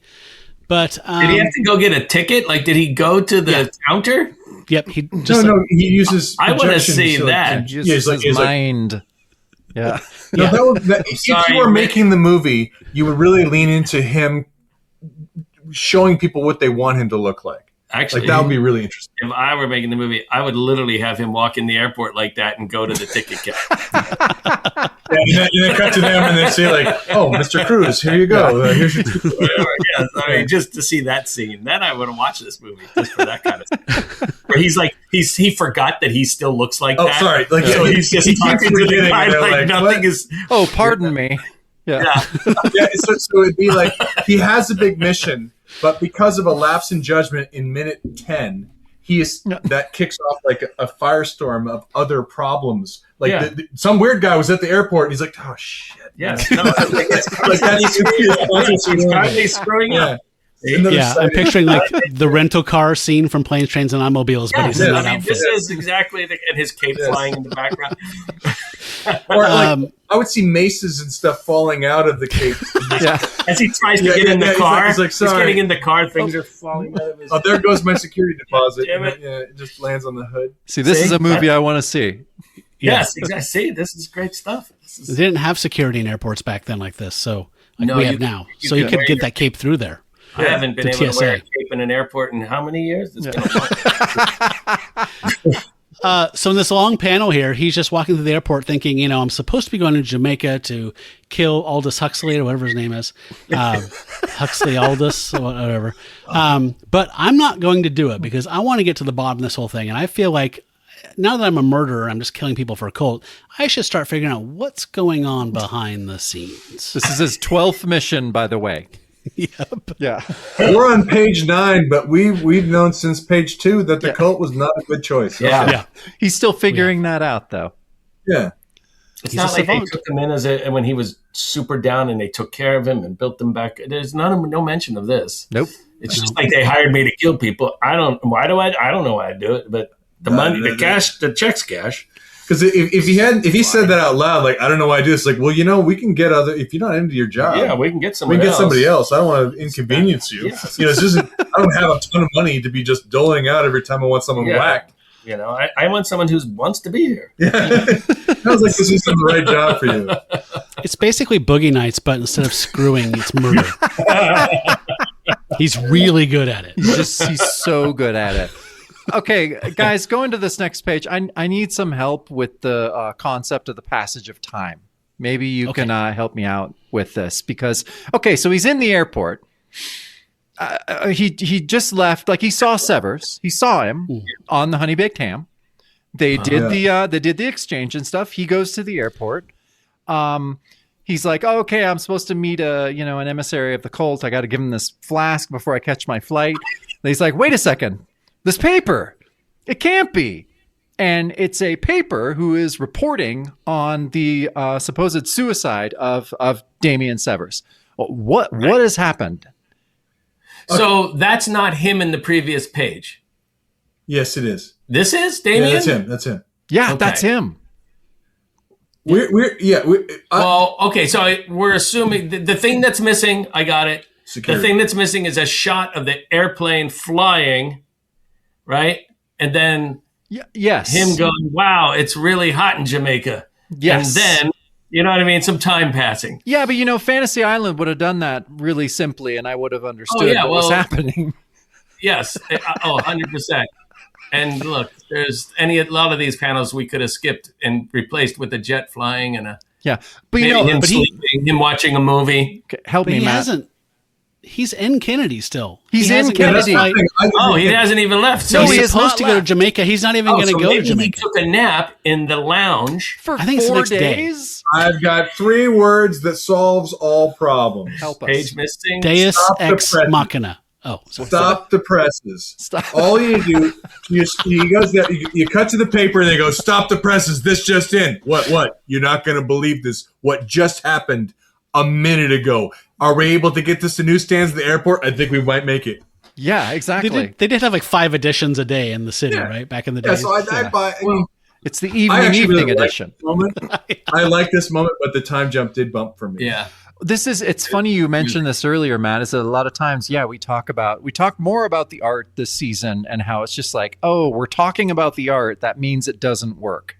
I got it. We're talking way more about the writing in this. I figured it out. Okay, Michael, help us out. He had to go to the bathroom, and it takes a long time because you got to take off that suit, and it's really difficult. So he's in there taking it off, and that's like, I don't know, and by the time he's checking the news, it's probably an hour. 48 hours later. That with Perry White, it would have totally worked. Yeah. These damn buckles. Yeah, it's like Well, and when was the first fax machine? 1980. Earlier than I you don't think, know. yeah. I also think you could have solved it. As he's in the previous page when he leaves, you show his bodyguard like yeah, good, get out of here. You see a sinister bodyguard in the background, just to give the audience something that's going to happen. Well, but still, you're dealing with the issue of then how did it get to the newspapers? The so fast? newspapers. It had to be reported, That's printed, how it was delivered back. to JFK. extra. Yeah. Wextree. Oh man. So yeah. Okay. So obviously Gideon's just like, what? It can't be. He had it made. Everything was going for him. No way did he commit suicide. He was murdered. Okay. So of course he loses control of his mind powers because he's so upset. Immediately becomes Demon Hunter. And of course the news vendor is like, okay, Matt, I really think the one drinking rule I would have added in these 5 years that we have been doing this, every time a news vendor says, hey, this ain't no library, we should have been drinking that whole fucking time. So I'm drinking for that now. That is true. Because it's not, guys. It's not a library. I work in one. It's not. It's not. Yeah, Angus. Yeah. You got to buy to read. You don't just stand around reading. Sorry. Yeah, unless you're Angus and it's I think Pegasus Comics. that's just a bit more anti-library propaganda. Yeah. Hey, it started early. It started earlier than all of us thought. Yeah. All that learning. All that learning. Well, all right. So he goes through a wormhole. Okay. Yeah. It's not a wormhole, not a library. Okay, so just Look, just Lord to loves a reiterate, working man. they have taken the character who I most understand what they want, and they have gotten rid of him. The news guy? The news guy. No. Yes. For a second. Now we're not chained to all that logic and Now motivation. I'm Now like, we're free. but now I'm just We're like, now free. what does anyone want? But he's like, I want to read this paper without paying. At least There's I a guy coming up who's going to tell you what he wants. You're going to see. There's a Okay, pretty- but True. how stupid is this? Pretty So fun so guy he coming gets his mind powers back, and he doesn't just turn into a cool guy. He disappears. Because the guy's like, "Huh, where'd he go?" And I'm like, that's not continuity. He should have just been in a cool ass suit or something. He should have just been a regular guy. But no, he just does a disappearing act. So If he had okay, just been in a suit walking into the airport, then you would have been like, okay, a couple of days later, he's on his way. right? Yeah. Shower and shave. Everything's different. Couple days have passed, but as far as we know, 2 hours have passed. I do have a question, though. And is to the rest of the world, does he look like he's wearing a suit, or does he look like this? I got the impression that because We're of that, seeing him as he actually is, but he's they're mentally seeing him as the naked projecting guy a from the three-piece pool. suit. Got it. Unless he tells us, "Oops, I slipped." Oh no. Yeah. Is that a picture window in the background with a giant Riddler attacking Gotham? Like, what? Oh no, Yes. that's an escalator. I'm sorry. An That's escalator. Oh, there you go. That is the Riddler coming up the escalator. Okay, so yeah, he's very sad. He's like, oh, it's his death bothers me in a way I wouldn't have thought possible. Things are going sour. I've been taking orders all my life. Now I want answers. This is the breaking point for him. Here Now we go. he's finally just no man. I want answers. So Yeah. but then he's like, oh, my contact's in here waiting for the flask as usual. I sense his presence. I guess I got to follow some orders first before I stop taking orders. And then he opens the door and come in, Gideon Cross. I've been waiting for you. And then as he swings the door open, a demon. So he was not expecting that. I almost really like this panel. Me too. It's I'd like kind to of cool. I'd love to see the full hand. Yeah. I wish that was in more, and you could have, No, it has but I love the idea, and I wish there was a little more contrast, so it wasn't just so bright on this side. Yeah. I thought it was Baron Blood. I was super excited for a second. I love Baron Blood. Yeah, that is an issue. I feel like change of form of man, become the demon, Etrigan, whatever. Like I thought that we were going to get that, and so when it cuts to it, and it's not him. It's not Kirby's the demon. Yeah, he goes, well, we'll give him 2 swords, and that'll maybe it'll win you over. That makes if you're an 11-year-old boy, you're like, all right, fine. Yeah, that's fine. Yeah. It's a fair trade. All right. We're moving on. 2 swords. So we see this guy, and he looks like he's modeled after Gene Simmons. And He does look more like Richard Simmons. Like, let's get physical here.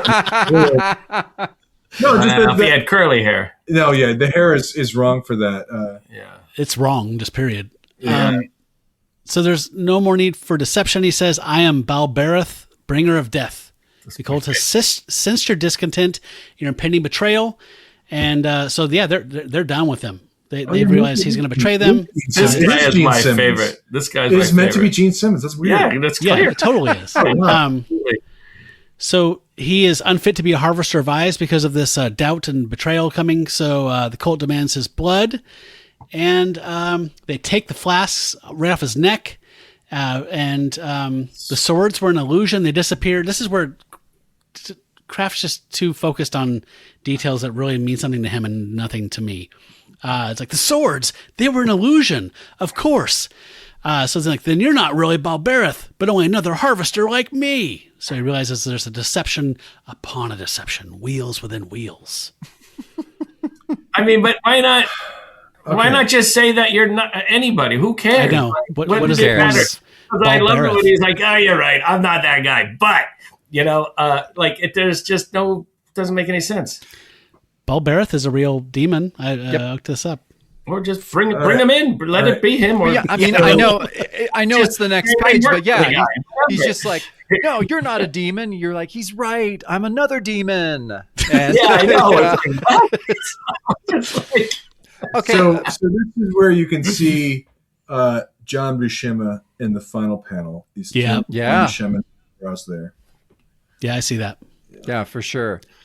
And then in this third panel is Kirby's. The pose in the back is Kirby, and it's like he's doing the pose, and then he's like, "I'll put the cape on top of it." So a lot of the stuff, just as like the previous page with the sword wielding.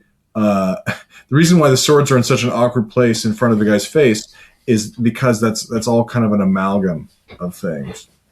You can see the way the hands were probably not holding something.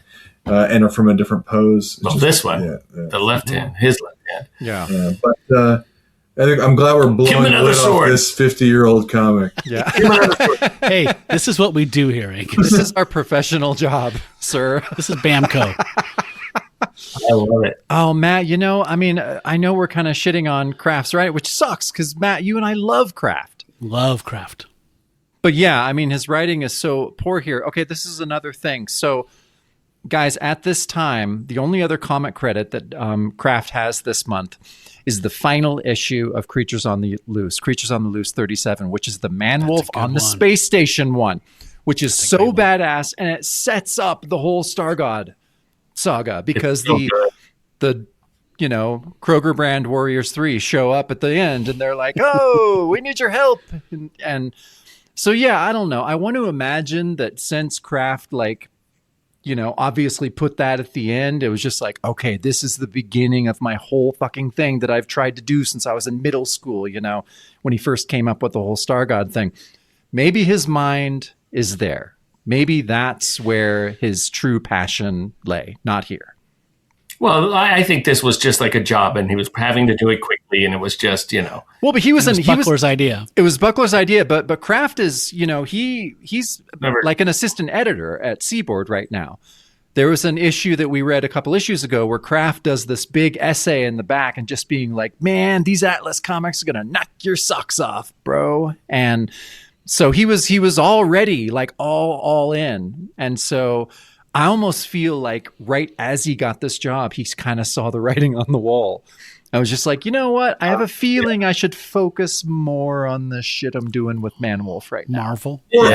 Marvel. Yeah. If there's no limitation to, if they're given all carte blanche and they've gotten comfortable, the chances of them producing something of quality actually goes down precipitously. Yeah.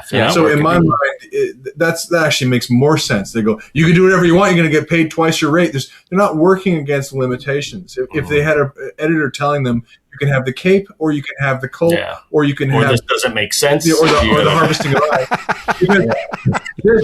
If this was your opening scene and it was Highlander, and you're like, okay, in this world, everyone's got swords.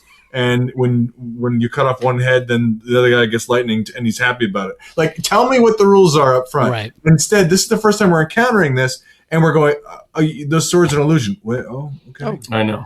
So now what? Like, they're just chipping away at my, like, I just lost my man Severs. And by the way, they didn't need to be an illusion. Like, why can't he just have swords? I don't understand. That's what I don't get either, Michael. I suspect the swords were added after the fact.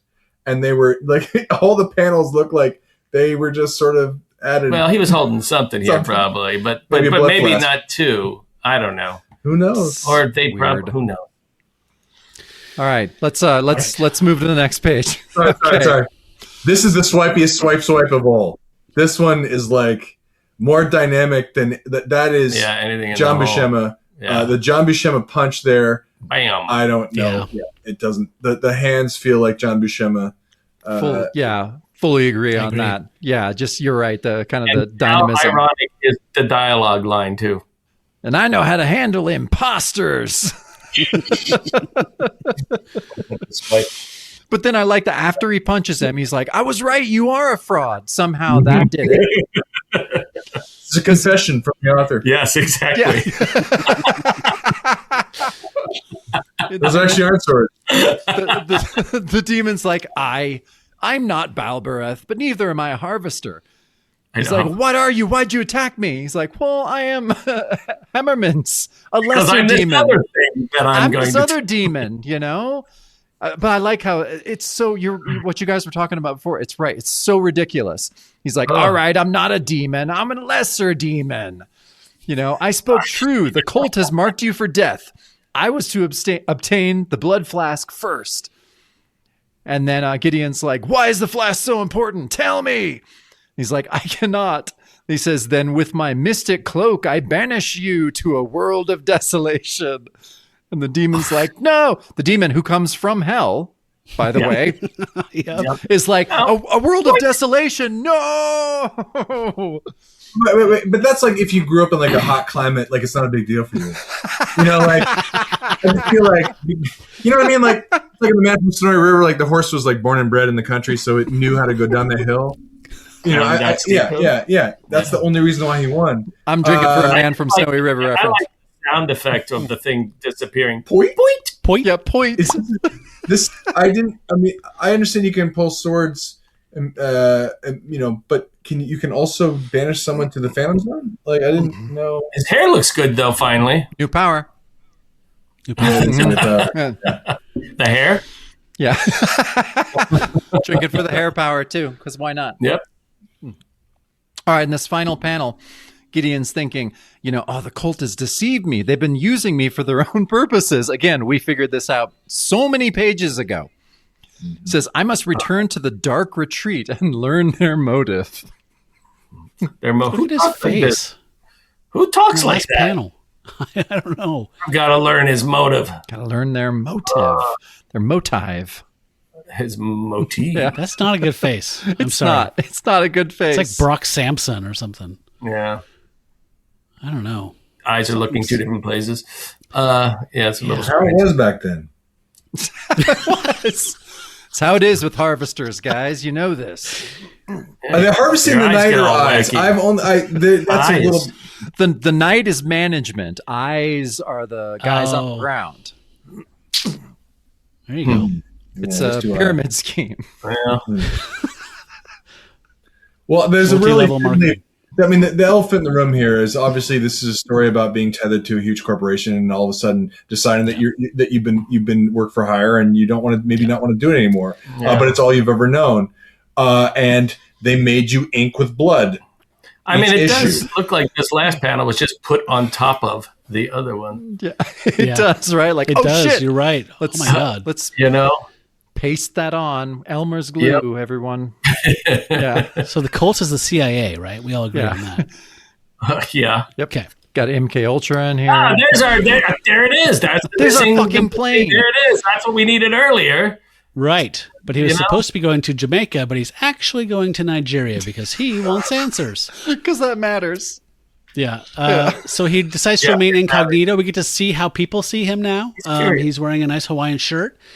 And he's climbing up this mountain to a place called the Plateau of Dark Retreat. And there are 13 tombstones in a ring on the top of this mountain.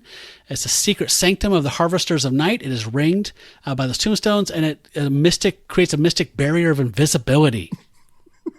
Kraft's just massively hemorrhaging ideas right there at this point, right?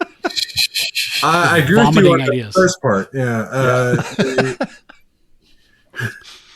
Not about the latter. Okay. So wait, what's invisible? There's something in that thing that's invisible. Like That's where everything all is the visible. crazy shit is happening later on that we see is within that circle, but it's invisible. We can't see it. It's a mystic barrier. He goes through. Okay. Thank you. All hell breaks loose. Can I tell you that the shirt there? It's one of my favorite things in the issue. I want that shirt. I love that. Oh, there's another page. I mean, the thing isn't there. Sorry. Yes. So he flashes back. He remembers the first time he was on this mountain. He was making a delivery for the mob, and he had to wait a day for his connection. So he decided to kill some time checking out a local, cool thing. Even though people warned him it was very, very dangerous. So he checks out the gravestones. He wasn't impressed. It was late. I kind of like that profile. Yeah, who did it? No, I'm serious. That's Neil Adams. It is nice, though. That's Neil It Adams. does look Neil Adams, right? Yeah, Neil. I can see Love that. Early Neil. Who did it? Well, I mean, you can tell the issue is that he has the head. He doesn't understand the musculature of where the eye, how much you should be able to see of the eye from that profile, and the nose and the mouth are each in three different perspectives. They're a little too forward. Yeah. Kind of an Easter Island thing going on there. Yeah. It's got about as much energy. Yeah. I don't know about you guys, but in reading this, I was frustrated up to this point, as I'm sure we all are. But when he was just like, when he said, I remember my first time atop this mountain, I groaned out loud, which I rarely do when I read things. But I was like, fuck. A groan of anticipation? A groan of just like, wow, another flashback. Cool. Yeah, here we go. Now I got to hear about this guy's first time on the mountain. I felt that way too, but I was also reading this under the, hey, there's going to be a podcast. Do you want to be on this? You read this comic book, and I'm like, what is their perspective on? I was making a delivery for the mob in the middle of Stonehenge. Like, what are they going to say about that? Because I don't really know. That's what they usually do with the mob. Like, I was waiting for connection, so I was in the In forest. my research, I found that yes, dark retreats are a perfect handoff for Bagman of the Mob. TripAdvisor said if you're in Nigeria and you have a day to kill, Yeah. Oh my God. check out the Nigerian Stonehenge. But don't go there. It's super dangerous. But check it out. Whatever you do, don't go. Just know it's there. It's a tourist trap. Jesus. Okay. So, I love when he wasn't impressed. Like, not that big of a deal. I love this weird monster. oh my God. So yeah, I was just like, fuck, another flashback. Okay. He says, I just started to start back before it drew dark, and that's what saved my life. As I turned, I saw it behind me, about to strike. So we got a six-armed... Yeah, the last line sort of is disturbing. I pulled my rod, but it was useless. Happens to everyone. You know. Meta commentary on the writing. Meta commentary. Sorry, Kraft. Another confession. This is the second time. This is the second time he's used the neck rub emotive gesture as if to show a deep contemplative thought, which is climbed a mountain. We all do that, right? Yeah. Human beings do that. You can judge the quality of an animated film by how many neck rubs there is. I challenge you. If you do any more than 0, you need to stop watching because this. Oh man! Unless you're watching The Jungle Book, forget about it. Yeah. Because they did it Perspective on that in Jungle Book, and then it's done reused. well. Yeah, it is, but then it was reused. I know, and everything. Yeah. Well, okay, so then somewhere. Second panel. Kirby. That's Kirby. Got to be Kirby. Yeah. Now the third panel. The question I have is where? Okay, you've got these swords, and you're done fighting for the day. Where do you store the swords? Like you can't even. Well, maybe it's like the other guys. They're not real. Every sword is an illusion. Real swords? They're not real. Nope, They're not, illusion. So there are no real swords. Okay, so he pulled his rod. All right. I don't like this composition of where like can't even see the gun. You don't even see that he's holding that unless you're really I looking. know you can barely see it. Yeah.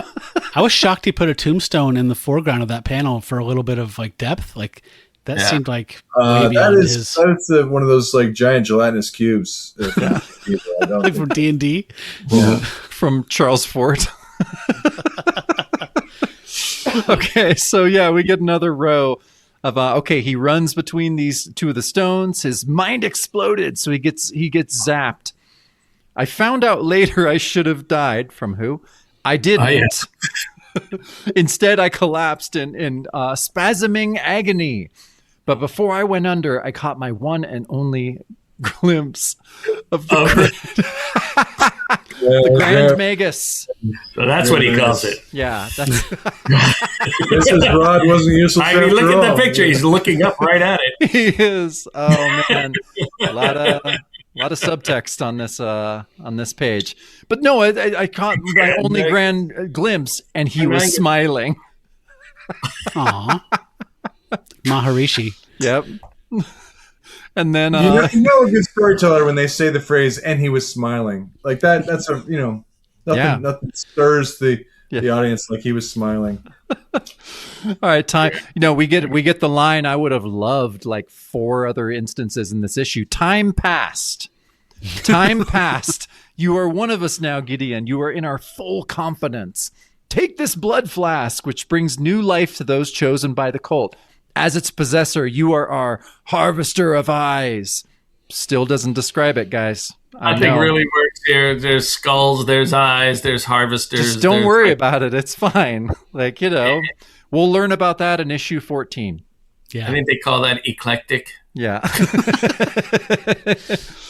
But then he's like, we get that last panel of just like, I had been given something to live for. What a weird thing to live for. Loser. So the flashback from earlier just got wrapped up. Yes. Yeah. Oh. Yeah. He was working for the mob. By the way, like that other, so the last panel what we're about to go to is the last one of it. Okay. I do like that bottom left one with the hooded figure. Sure. It's kind of cool with the glowing eyes, but the hands are a little something. That's like AI hands. Look at his fingers. How many fingers? I think it's swiping without tracing. That's what that is. Oh, okay. Yeah, could be. And you'll see it again in the next, this is drawing from reference of something specific. You'll see it in the next page. Okay. Oh. Yeah, he had purpose, or so he thought. He believed that what they told him, but that was his mistake. I like how he falls through a magical Stonehenge into a hooded figure and fights a demon and trusts everything they say to him. But he wanted to devote himself to a good cause. That's why he didn't question them. Every man has to believe in something. So yeah. So he had to come back here again to find out what if he's been wrong, to dedicate his life to this mysterious cult that makes him murder people. He has to set things straight. He doesn't like being used. He walks through and magically transported into a ceremony that's going on, and they're all there. The only reason they didn't notice him is that because he was invisible and they were busy. Looks like rehearsals for the Grammys. There's a human being on that altar, and they're Mary's about come up from the center. Yeah. So yeah, he's accidentally surprised his cult that he serves while they're about to sacrifice a human being. Wait! There's a human being on that altar. I would know that sound of that scream anywhere. It's a human scream. Wilhelm will scream. Oh God. Okay, guys, we're close. So, this page, at least this was something kind of different. Yeah, I'm in. And kind of cool. I don't know. I actually weirdly liked this page. It's different. This to me, it's different. It's different, and I'm not saying it works, but this to me is a Kraft layout. I can imagine that this is the layout that he actually kind of like wrote out in his script. Weirdly enough, I don't know where I'm getting that from, but I can imagine Kraft just being like, "Okay, man, just check this out, man."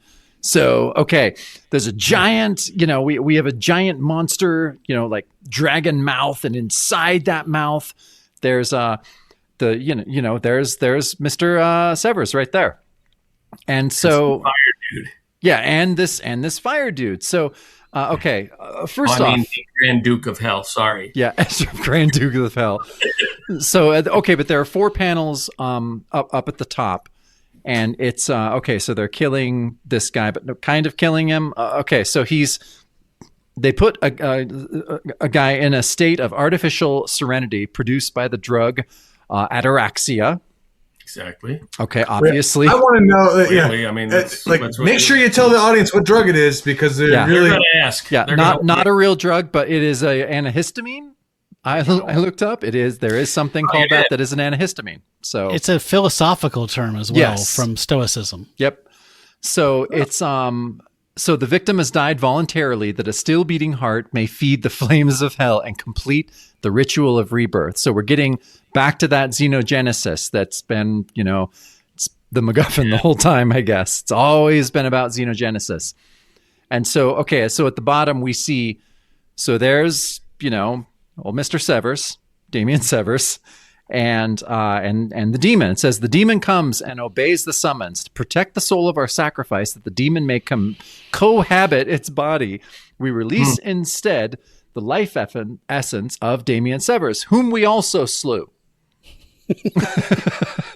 The cult shall have yet another eye, guys. Eye.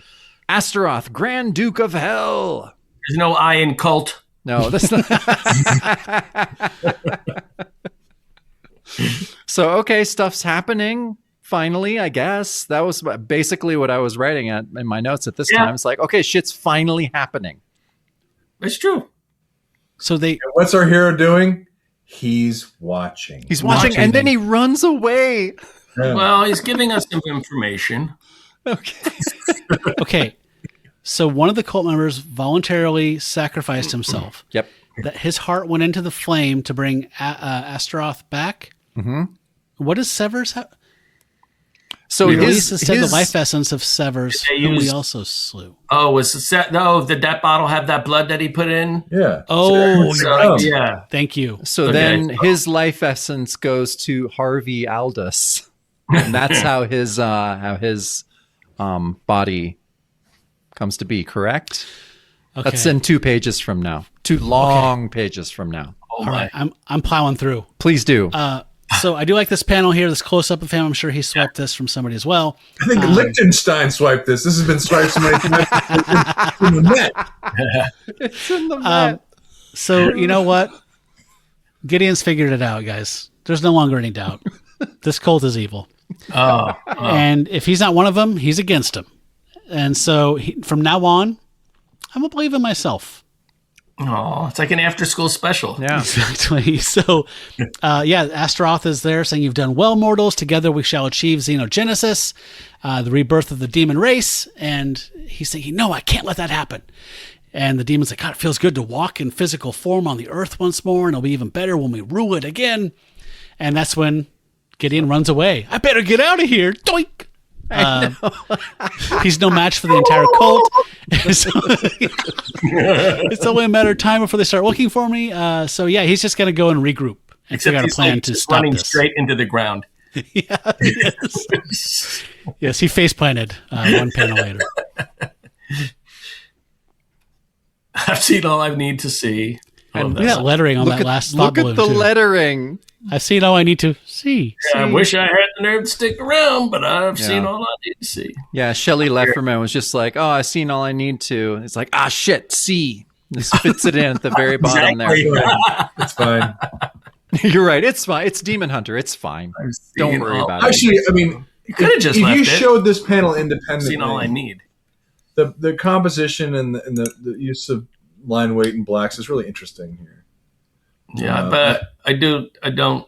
Well, I mean, that's the swiped Adam Strange kind of. Like I know. image. More. Is it just me, or does Gideon Cross not have a butt? Like, will his legs join his Yeah, hips in a really weird way? Which leg Which is leg the is right which? leg? It's like an MC Escher kind of. Like, I want to know what's going on in the stomach region because it looks as Wait, if what is happening here? it's the beginnings of a Kawato. Yeah. Suddenly, he has no crack. Early onset Kawato. All right, guys, we're at the last page. We can do this. Okay. Okay, so the right continues. Gideon Cross departs. Attention. Okay, the transformation is complete, he says, in the once crippled body of Harvey Aldous, who we had all forgotten by this point, by the way. Oh, speak for yourself. Oh, you're right. Sorry. I know that he was the true hero the whole time. Been in my heart the whole time. Look, I just want to know. I want the story of how he climbed his way to the top. Yeah, he's in a wheelchair. Wheelchair. Yeah. Just like running over people. Like what's like seriously, I felt like when I read that, I was like, okay, how did he convince people But that's the guy to do his bidding? That's the guy who was supposed to go to Jamaica to kill, right? Yeah. Yes. I'm serious. Like I thought that story. I was like, oh, there's another story we're not investigating. I'm actually really invested in. Like, how did he convince people? That's that's fascinating. That's the hero's journey you've wanted this whole time. It was really just Aldous. Yeah. Yes. Okay, so that guy that we had only met in black and white 8x10 photos, he's the real hero. Yeah. He comes back. He's been reborn. And he says, so too will I resurrect the other 12 whose tombstones ring this dark retreat, setting up a lot of stuff. Yeah. And then the narration, the harvesters of night, Gideon Cross served them. Now, as his plane leaves Nigeria, he is determined to destroy them. Gideon Cross has become Demon Hunter. Only now has he finally become. Is he still the harvester of eyes? Yeah. The third panel does give this. You idiots! I said 6 feet. Yeah. Oh yeah. Well, Why am I only 3 feet? Look, it says the napkin said 18 inches. That's what I was getting. Yeah. He's looking very glitter Dwarf nighty. trod upon it. Yes. It's not your job to be as confused as all this. He doesn't know the difference. Now, Okay. I have to pay more. Oh wait. So okay. Wait a minute. So is this that we? So that is him then, right? Okay, Yes. this is the question, the mystery. We were very confused at the end. We had to both when he got here. He had pulled it up. We were looking at this. Okay, well let's go to the last 3 panels. Well, we're going to try and figure this out. This is another weird time jump, in my opinion. So he's on that plane. He's leaving. He had pieced out and run away, Scooby-Doo style, away from the cultists. He always flies coach. He always flies coach. He got on his plane. The plane took off. And so he's like, I was going to murder Sarah's partner, but instead, maybe I can convince him what's happening. So like he can help me in my war against the cold. He's nice. He's nice. He's a good guy. Yes. So, but then, we have a stewardess. Yes, that's what I was saying. Now I think I get it. Yeah, now it makes sense. Yeah. It's like, would you fasten your seatbelt, sir? He's like, of course. I wouldn't want anything to happen. I have a very important appointment. And then he thinks, with a man who's as good as dead and doesn't know it yet. And so, there he is. And is going, maybe this guy who's sitting behind me will help me. Not even behind, like one seat behind him, like just in his periphery still. Yeah. And by the way, they're the only two on the airplane. I don't know when I'm on an empty plane, I never notice anyone else. Especially when I'm getting drink orders given to me by someone from Jazzercise. Yes, look at her. Well, it also looks to be, it's got a Pinky Tuscadero vibe. It's 80s Kitty Pride, guys. Yeah. Oh, boy. Just a dash of Dazzler. Yeah. So next, the beginning of Xenogenesis. So it all starts next issue. Yes, sir. Not appearing in this film. Yeah. So just so we're all on the same page, I totally get it, but I just want to make sure you guys get it. No, we understand it now.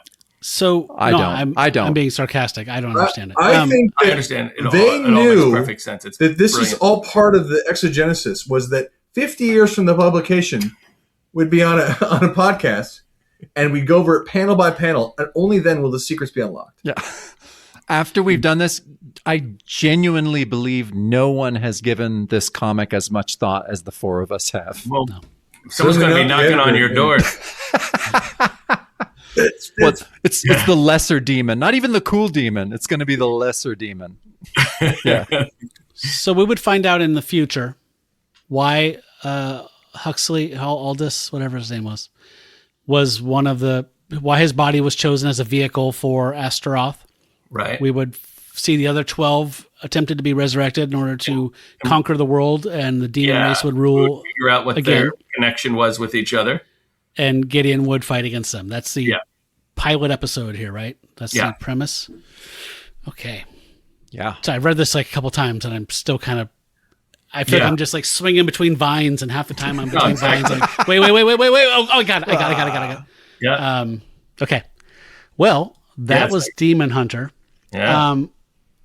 Are you guys willing to read shout-outs with us? Yeah, I love shout-outs. Yeah, sure. Shout-outs. Cool. So what we're going to do is, Jacob, this is the final episode. Let's not do the pitch. We don't Let's need just to do do the shout-outs. pitch. Let's just do the shout-outs. So why don't you start? So then visually it's you, me, Michael, Angus, then to you again. Okay. All right. So Jacob, just say these are the shout-outs to our pack members. Thank you for your support, or something like that. Okay. I'm not gonna tell you what to do. You just told me what to do. Okay. He likes being told what to do. I do. I don't know why, though. It's weird. I do it, but I don't know why. Okay. Here are the verbal shout-outs on our main show for our beloved pack members, who we do truly love. And at this last episode, I truly thank everyone that supported us. This has been amazing, and you have made this happen. Pack members are fine folks like Ben Potter. Blake, last name withheld. Brad Elmore. Brian Steed. Brian from Marvel by the Month. Caleb. Dave Kennedy. David D. David Goodwin.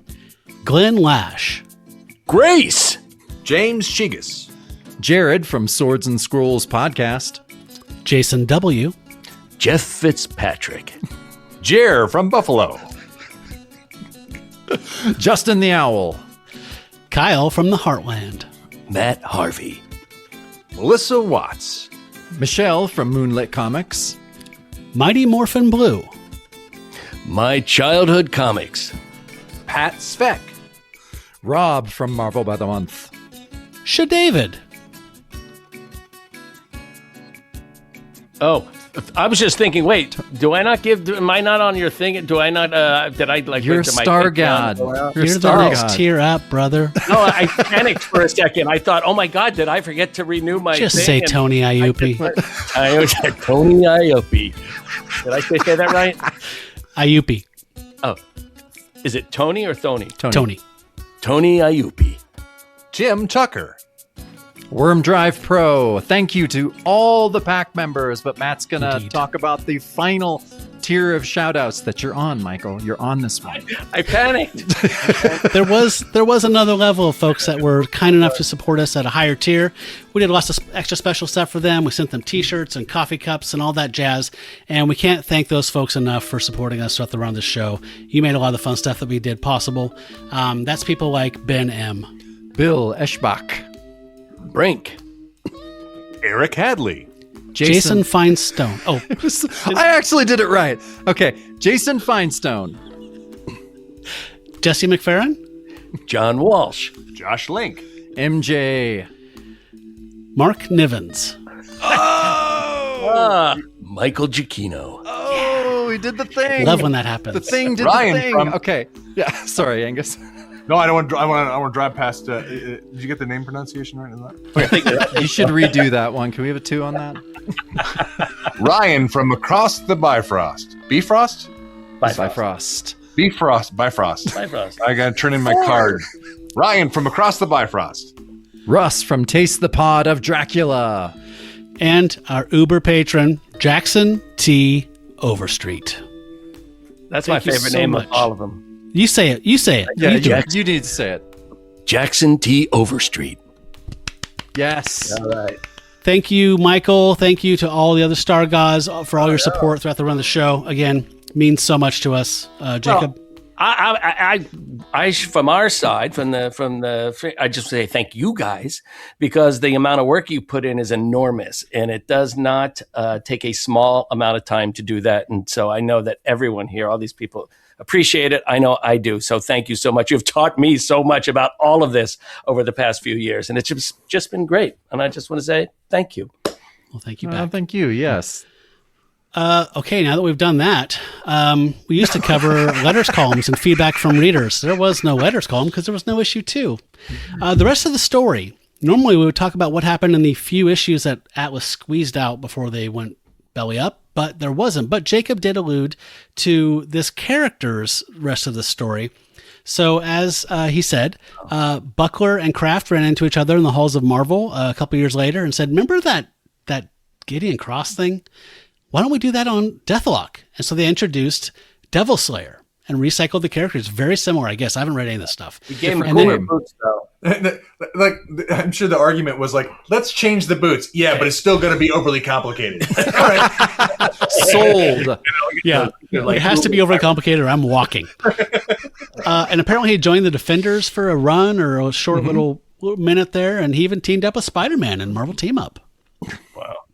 There you So, go. and as Jacob said, in that one issue of Galaxina, he was Bloodwing? Bloodwing. I'll have to check that out. Okay, so this is a part of the show where we do our final thoughts on what we thought of this issue. I'd like Angus to start here. What were your final thoughts on the experience of reading this? Oh, well, I loved it. Do I need this? Is this? I can- Okay. I loved it because let me see.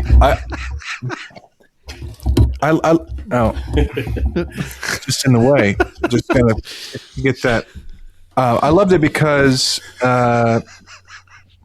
no, it was just really neat to see a comic with such a terrifically cohesive story that was not confusing at all. No, I actually really liked the it kept you guessing what was going on, who were these characters, what do they want, and it's a very enjoyable, straightforward story, even though it's confusing in odd ways. When you actually dig down to what actually is going on, you start to it kind of spurs the imagination to how you could actually make it better. I do think that there's a lot of work here, certainly from the writing and the drawing department, but I don't mean to pick on it. It's a monthly comic. They're working hard on it, but I don't know. It's some charm. I really enjoyed reading it. I'm glad.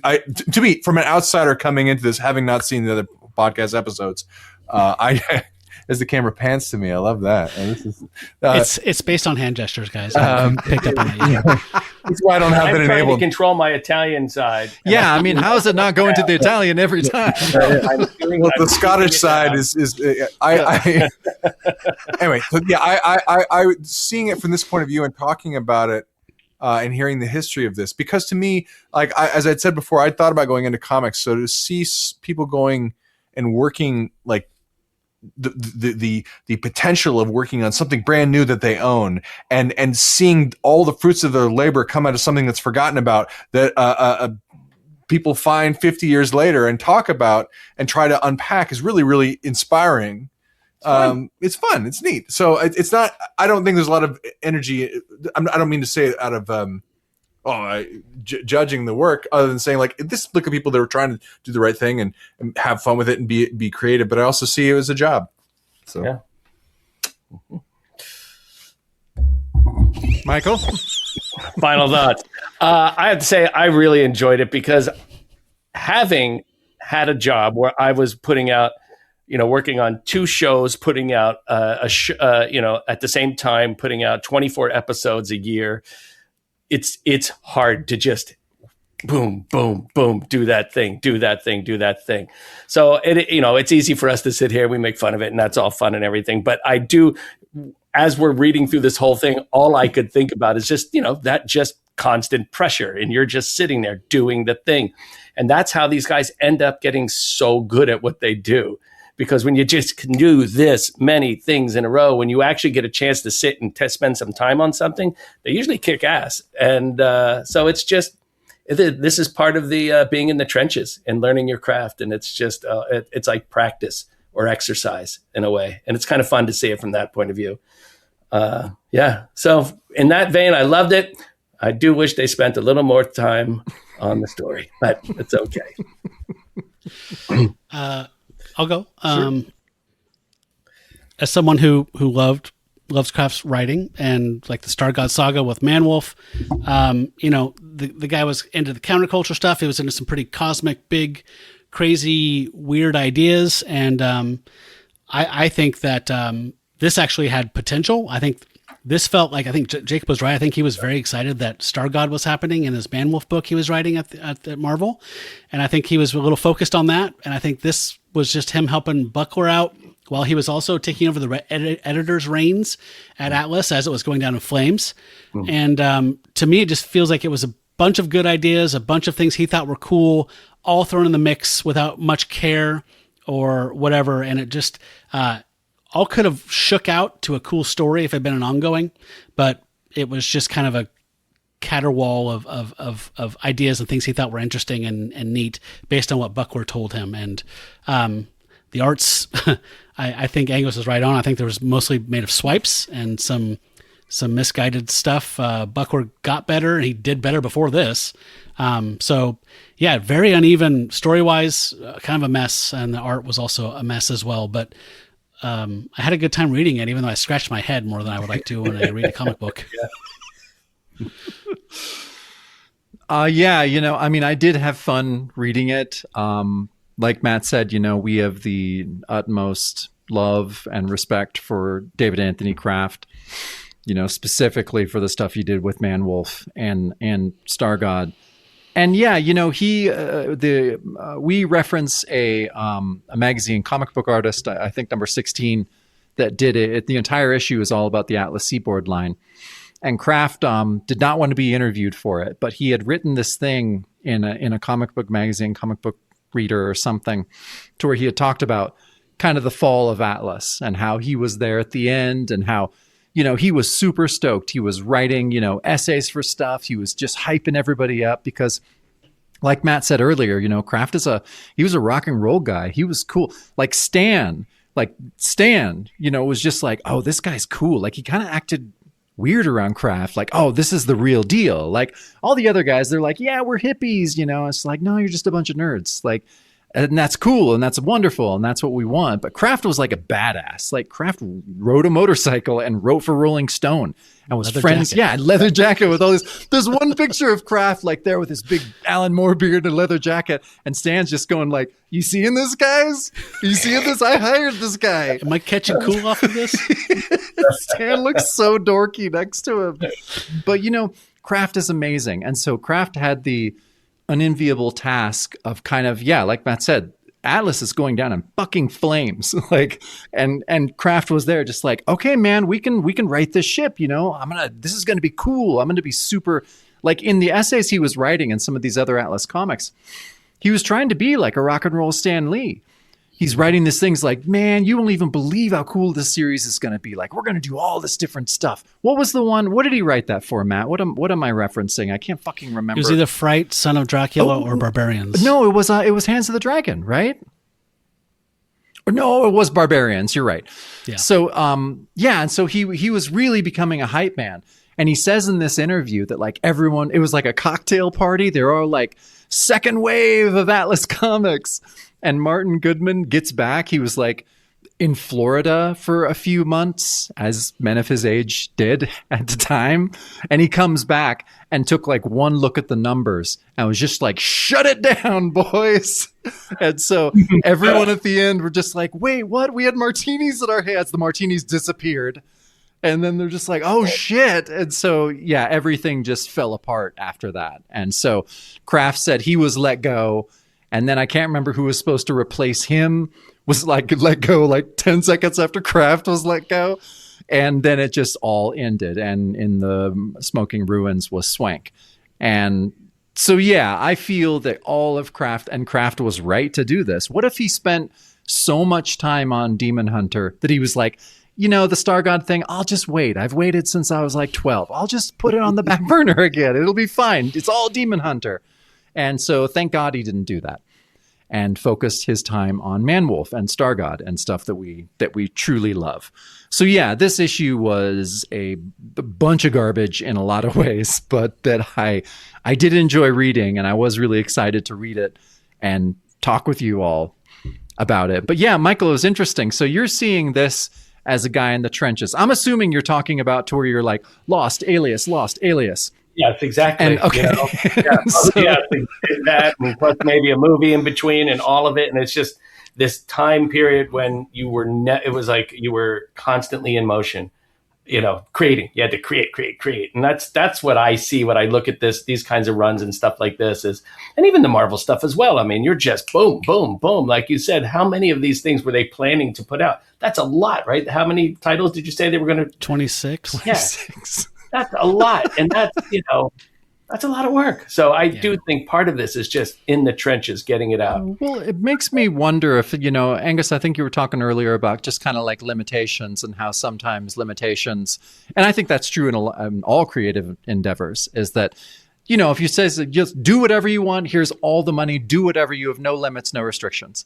By the way, we see it all the time happening. You know, someone makes a great movie. Next thing you know, they get thrown, you know, a couple $100 million at something, and now go make that. And it's just not the same because they're not working within the same artistic sort of paradigm that they had done before.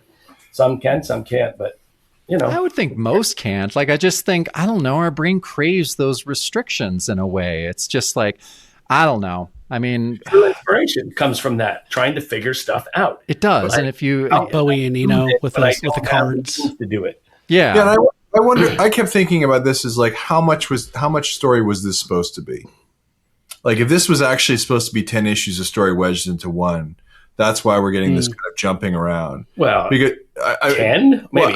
Okay, 3. But I'm saying you could each. You know, yes, the flashbacks could be an episode. Yes. You know, so I kind of wonder about how much was condensed in an effort to try to get. Let's excite the viewer by giving them all the information. It was a misguided attempt at winning them over with way too much information. Well, also, when did they find out this was not going to have a second issue? In the middle of making it, or after it was made? I would love it to be in the middle of making it, but it was probably after it was made. So, because you could imagine if it were in the middle of making it, maybe they. Well, okay, let's at least put a beginning, middle, and end on this thing somehow.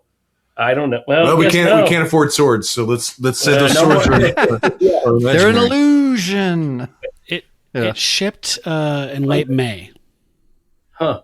So, I mean, that means something to Jacob because we've been talking about the publishing schedule all for literally a year. So, but that wasn't the date on the thing. No, it's publishing date. Or It hit the stands. It hit the stands in the first week of June. It was pulled off shelves in September. Okay. It was supposed to be bi-monthly, according to the indicia. No, I don't think the first issue. I don't think they knew there wasn't going to be a second issue. No, this is their best work. Okay. I think that this is actually a really good teaching tool. And I would say this issue, say you have these elements and tell a story, either retell the story and lose as many elements as you want, but you can only use elements from this story. Yeah. Because don't have to use them. You don't have to, Right. But you can't use anything else other than these elements. Yeah. Because to me, if you had to tell someone the story of what happens, you would naturally leave something out, and that would tell you what's essential. Right. You probably would leave out the name of the drug that they gave him that one time. Like that ataraxia? Ataraxia? Ataraxia? I'm walking from this project. I'm out. Or whatever. All this up here, you might make him sort of a more central character, Yes. someone you can empathize with, someone in a wheelchair who has a reason to do this thing. You know, I don't know. I think there's some great pieces here. Yeah, it just feels there like they never got past the first draft. And to me, I would love to try and go, okay, and we should do that. Let's do it. Let's do it. I'll do what you like. Try to challenge each other. Yeah. You take the elements and you go, tell me the story. This is can only use stuff in this, and we'll try to see what we get out of that. Yeah. Because to me, there's a lot of value in that. Now the outfit will probably need some adjustment. Well, right now we're just worried. We're just doing words close right now. the Just Gotta words. stay the same. Just words. Just words. I think there's potential as well. I like all the occult stuff. I like the idea of like prominent mobsters being possessed by 12 demons that are supposed to usher the end of the world. Like there's neat stuff here. There's gas in this tank. There's just, like Angus said, there's way too many things going on. Again, that could have shook out over the first year of this book being published, but as an opening salvo, it's very cluttered. Yeah. I think the key is that I think you would forgive all of that if our protagonist had a paternal or had some sort of relationship with the cult, in the sense like, this cult saved my life. They pulled me from a burning building. I was raised by this cult, and because they saved my life, I did these things. And then you could go from there, because we don't know, because he says we're like, if he doesn't seem to care about it, why should we? Yeah. It's like the AI thing of like, why should I be bothered to read it? Someone couldn't be bothered to write it. You know, it's that idea. So I agree. He's kind of unmoored. We don't have a sense of who this guy is as a character beyond the fact that he's a vet. And so He doesn't know either. He doesn't seem to care. He says it multiple times. Pretty upfront about it. He says if he was a zealot that said evil people must be punished, I'm finding the demons of this world, and then he ultimately stumbles onto real demons, then maybe you have something. That's something. But I would lose the chin strap, because I think that when you see the chin weakens strap, the just jaw. weakens the jaw. You That's want why to just Batman it, has just cram it under there. I look forward to the film, guys. Coming soon. Yeah. In IMAX. Anytime I read something like this, I always wanted, even when I was a kid and I'd read Werewolf by Night, I always wanted it to be period specific. I wanted shag carpeting. I wanted sunken living rooms. I wanted afros and mutton chops. Like, I wanted it to look like the 70s. Like, shoot it on 70s film stock. Like, make it look You're dirty. really going to want that when you read Man. The whole the whole Man Wolf thing for me was that. Reading that, going, I need this to be in the 70s. Yeah. It needs to be during the time of the Apollo missions and all of that stuff. It'd be great. That would be awesome. Yeah. Cool. Well, that's our final thoughts. I think we did it good. Yeah. This is normally where we say what's coming up next on the next episode of the show, but this is the last episode of the show, so we don't have that. So what's going to be happening is in a few weeks, we're going to come back. We'll look on our social channels. We'll announce this, but we're going to do a finale where we talk about the Atlas Seaboard season. And as Jacob alluded to in the beginning, we're going to talk about our top 5 books they published, our bottom 5 books they published, and who we thought the MVP of the entire thing was, be it a character or a staff member, someone. Looking forward to that. So, in the meantime, though, if you were one of those people who supported us on Patreon, we do make a thing called the Shadow Show, just for those folks. And we're going to be talking about DC's short-lived book that Wolfman and Gene Colan worked on called Night Force. We read the first issue, and we're going to be covering that a little bit and talking about our impressions of that. It was definitely one of those books I dug through in the bins and kind of looked at and thought that doesn't look great, but never looked at it until this week. So we'll be doing that.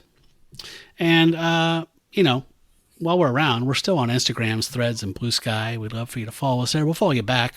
And if you want to go to patreon.com and download our 131 episodes of The Shadow Show and other bonus stuff we made for our Patreon backers, I should do that while they're still around.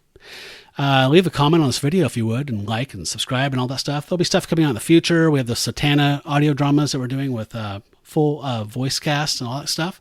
So there's stuff dripping and drabbing out over the coming months. But Michael, Angus, thank you so much for taking the time to read this comic book and talk about it in disturbing detail with us. I love this. Are you kidding me? This is what we love to do. Thank you for having us. Yeah, thank you. I look forward to the next episode where we stare into the abyss. Yeah. No, honestly, we couldn't have asked for a better comedy duo to go out with. Like, We're a group of nerds. no, this has been perfect. It's like, I don't know, like 20 minutes ago, for a second, I was just like, God damn, this is perfect. This is a perfect last episode. This is exactly what I wanted. And it was everything I wanted for this show. So thank you so much. This has been a blast. You're welcome. You are very welcome. Thank you for having us. Yeah, thank you. This is the part of the show here before we say goodbye where we actually usually ask if people have anything they want to plug. Oh. So anything you guys can talk about or want to talk about, we are going to put Angus's YouTube channel in the show notes and in the description there if they want to check out his Lego videos. I got Lego videos. I got my Instagram at Angus MacLane at Instagram. Working on a website for where you can purchase for a nominal fee how to build Lego creations that I have designed. It's going to be MacLane Mock I have Shop one over here. Oh, well. He has something in the display case. The MacLaneMockShop.com, MACLANE. It is not live, but you can sign up right now to get information. We'll be live. We're hoping to launch mid-February with a short group of mocks, as they're called in the industry. And then there's film projects we're working on that are top secret. Yeah. Top secret. Where is it? Top men. He's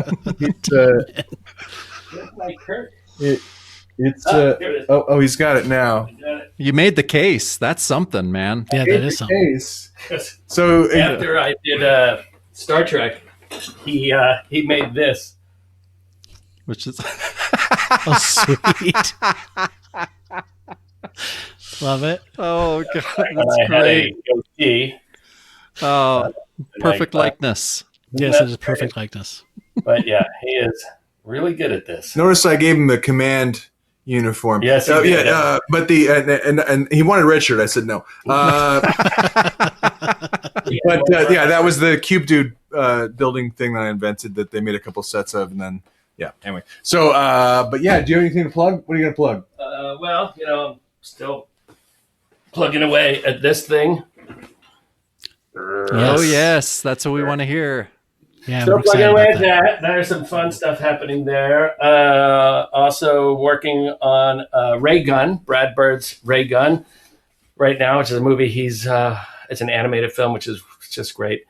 Something he's been wanting to make for 30 years. Been doing that. It's not about the breakdancer in the Olympics. It is not. It is not. I apologize. Bummer. Too bad. And then I'm about to start up on Spider-Man, the next Spider-Man, which is Sweet. exciting. Nice. Really excited About that. So it'll be fun. All right, guys. Well, Jacob said it best. I can't imagine a better way to end this series. 5 years of podcasting here with Jacob. It's so good to have you two guys on. It was such a good way, the essence of what this show was about. Laughing, talking about art, and just getting together for a good hang. So thank you so much for the time. Thank you. Yep. Thank you so much. All right, folks, please don't forget to fill out your ballots before we have the finale. There's a link in the description for this video and in the show notes.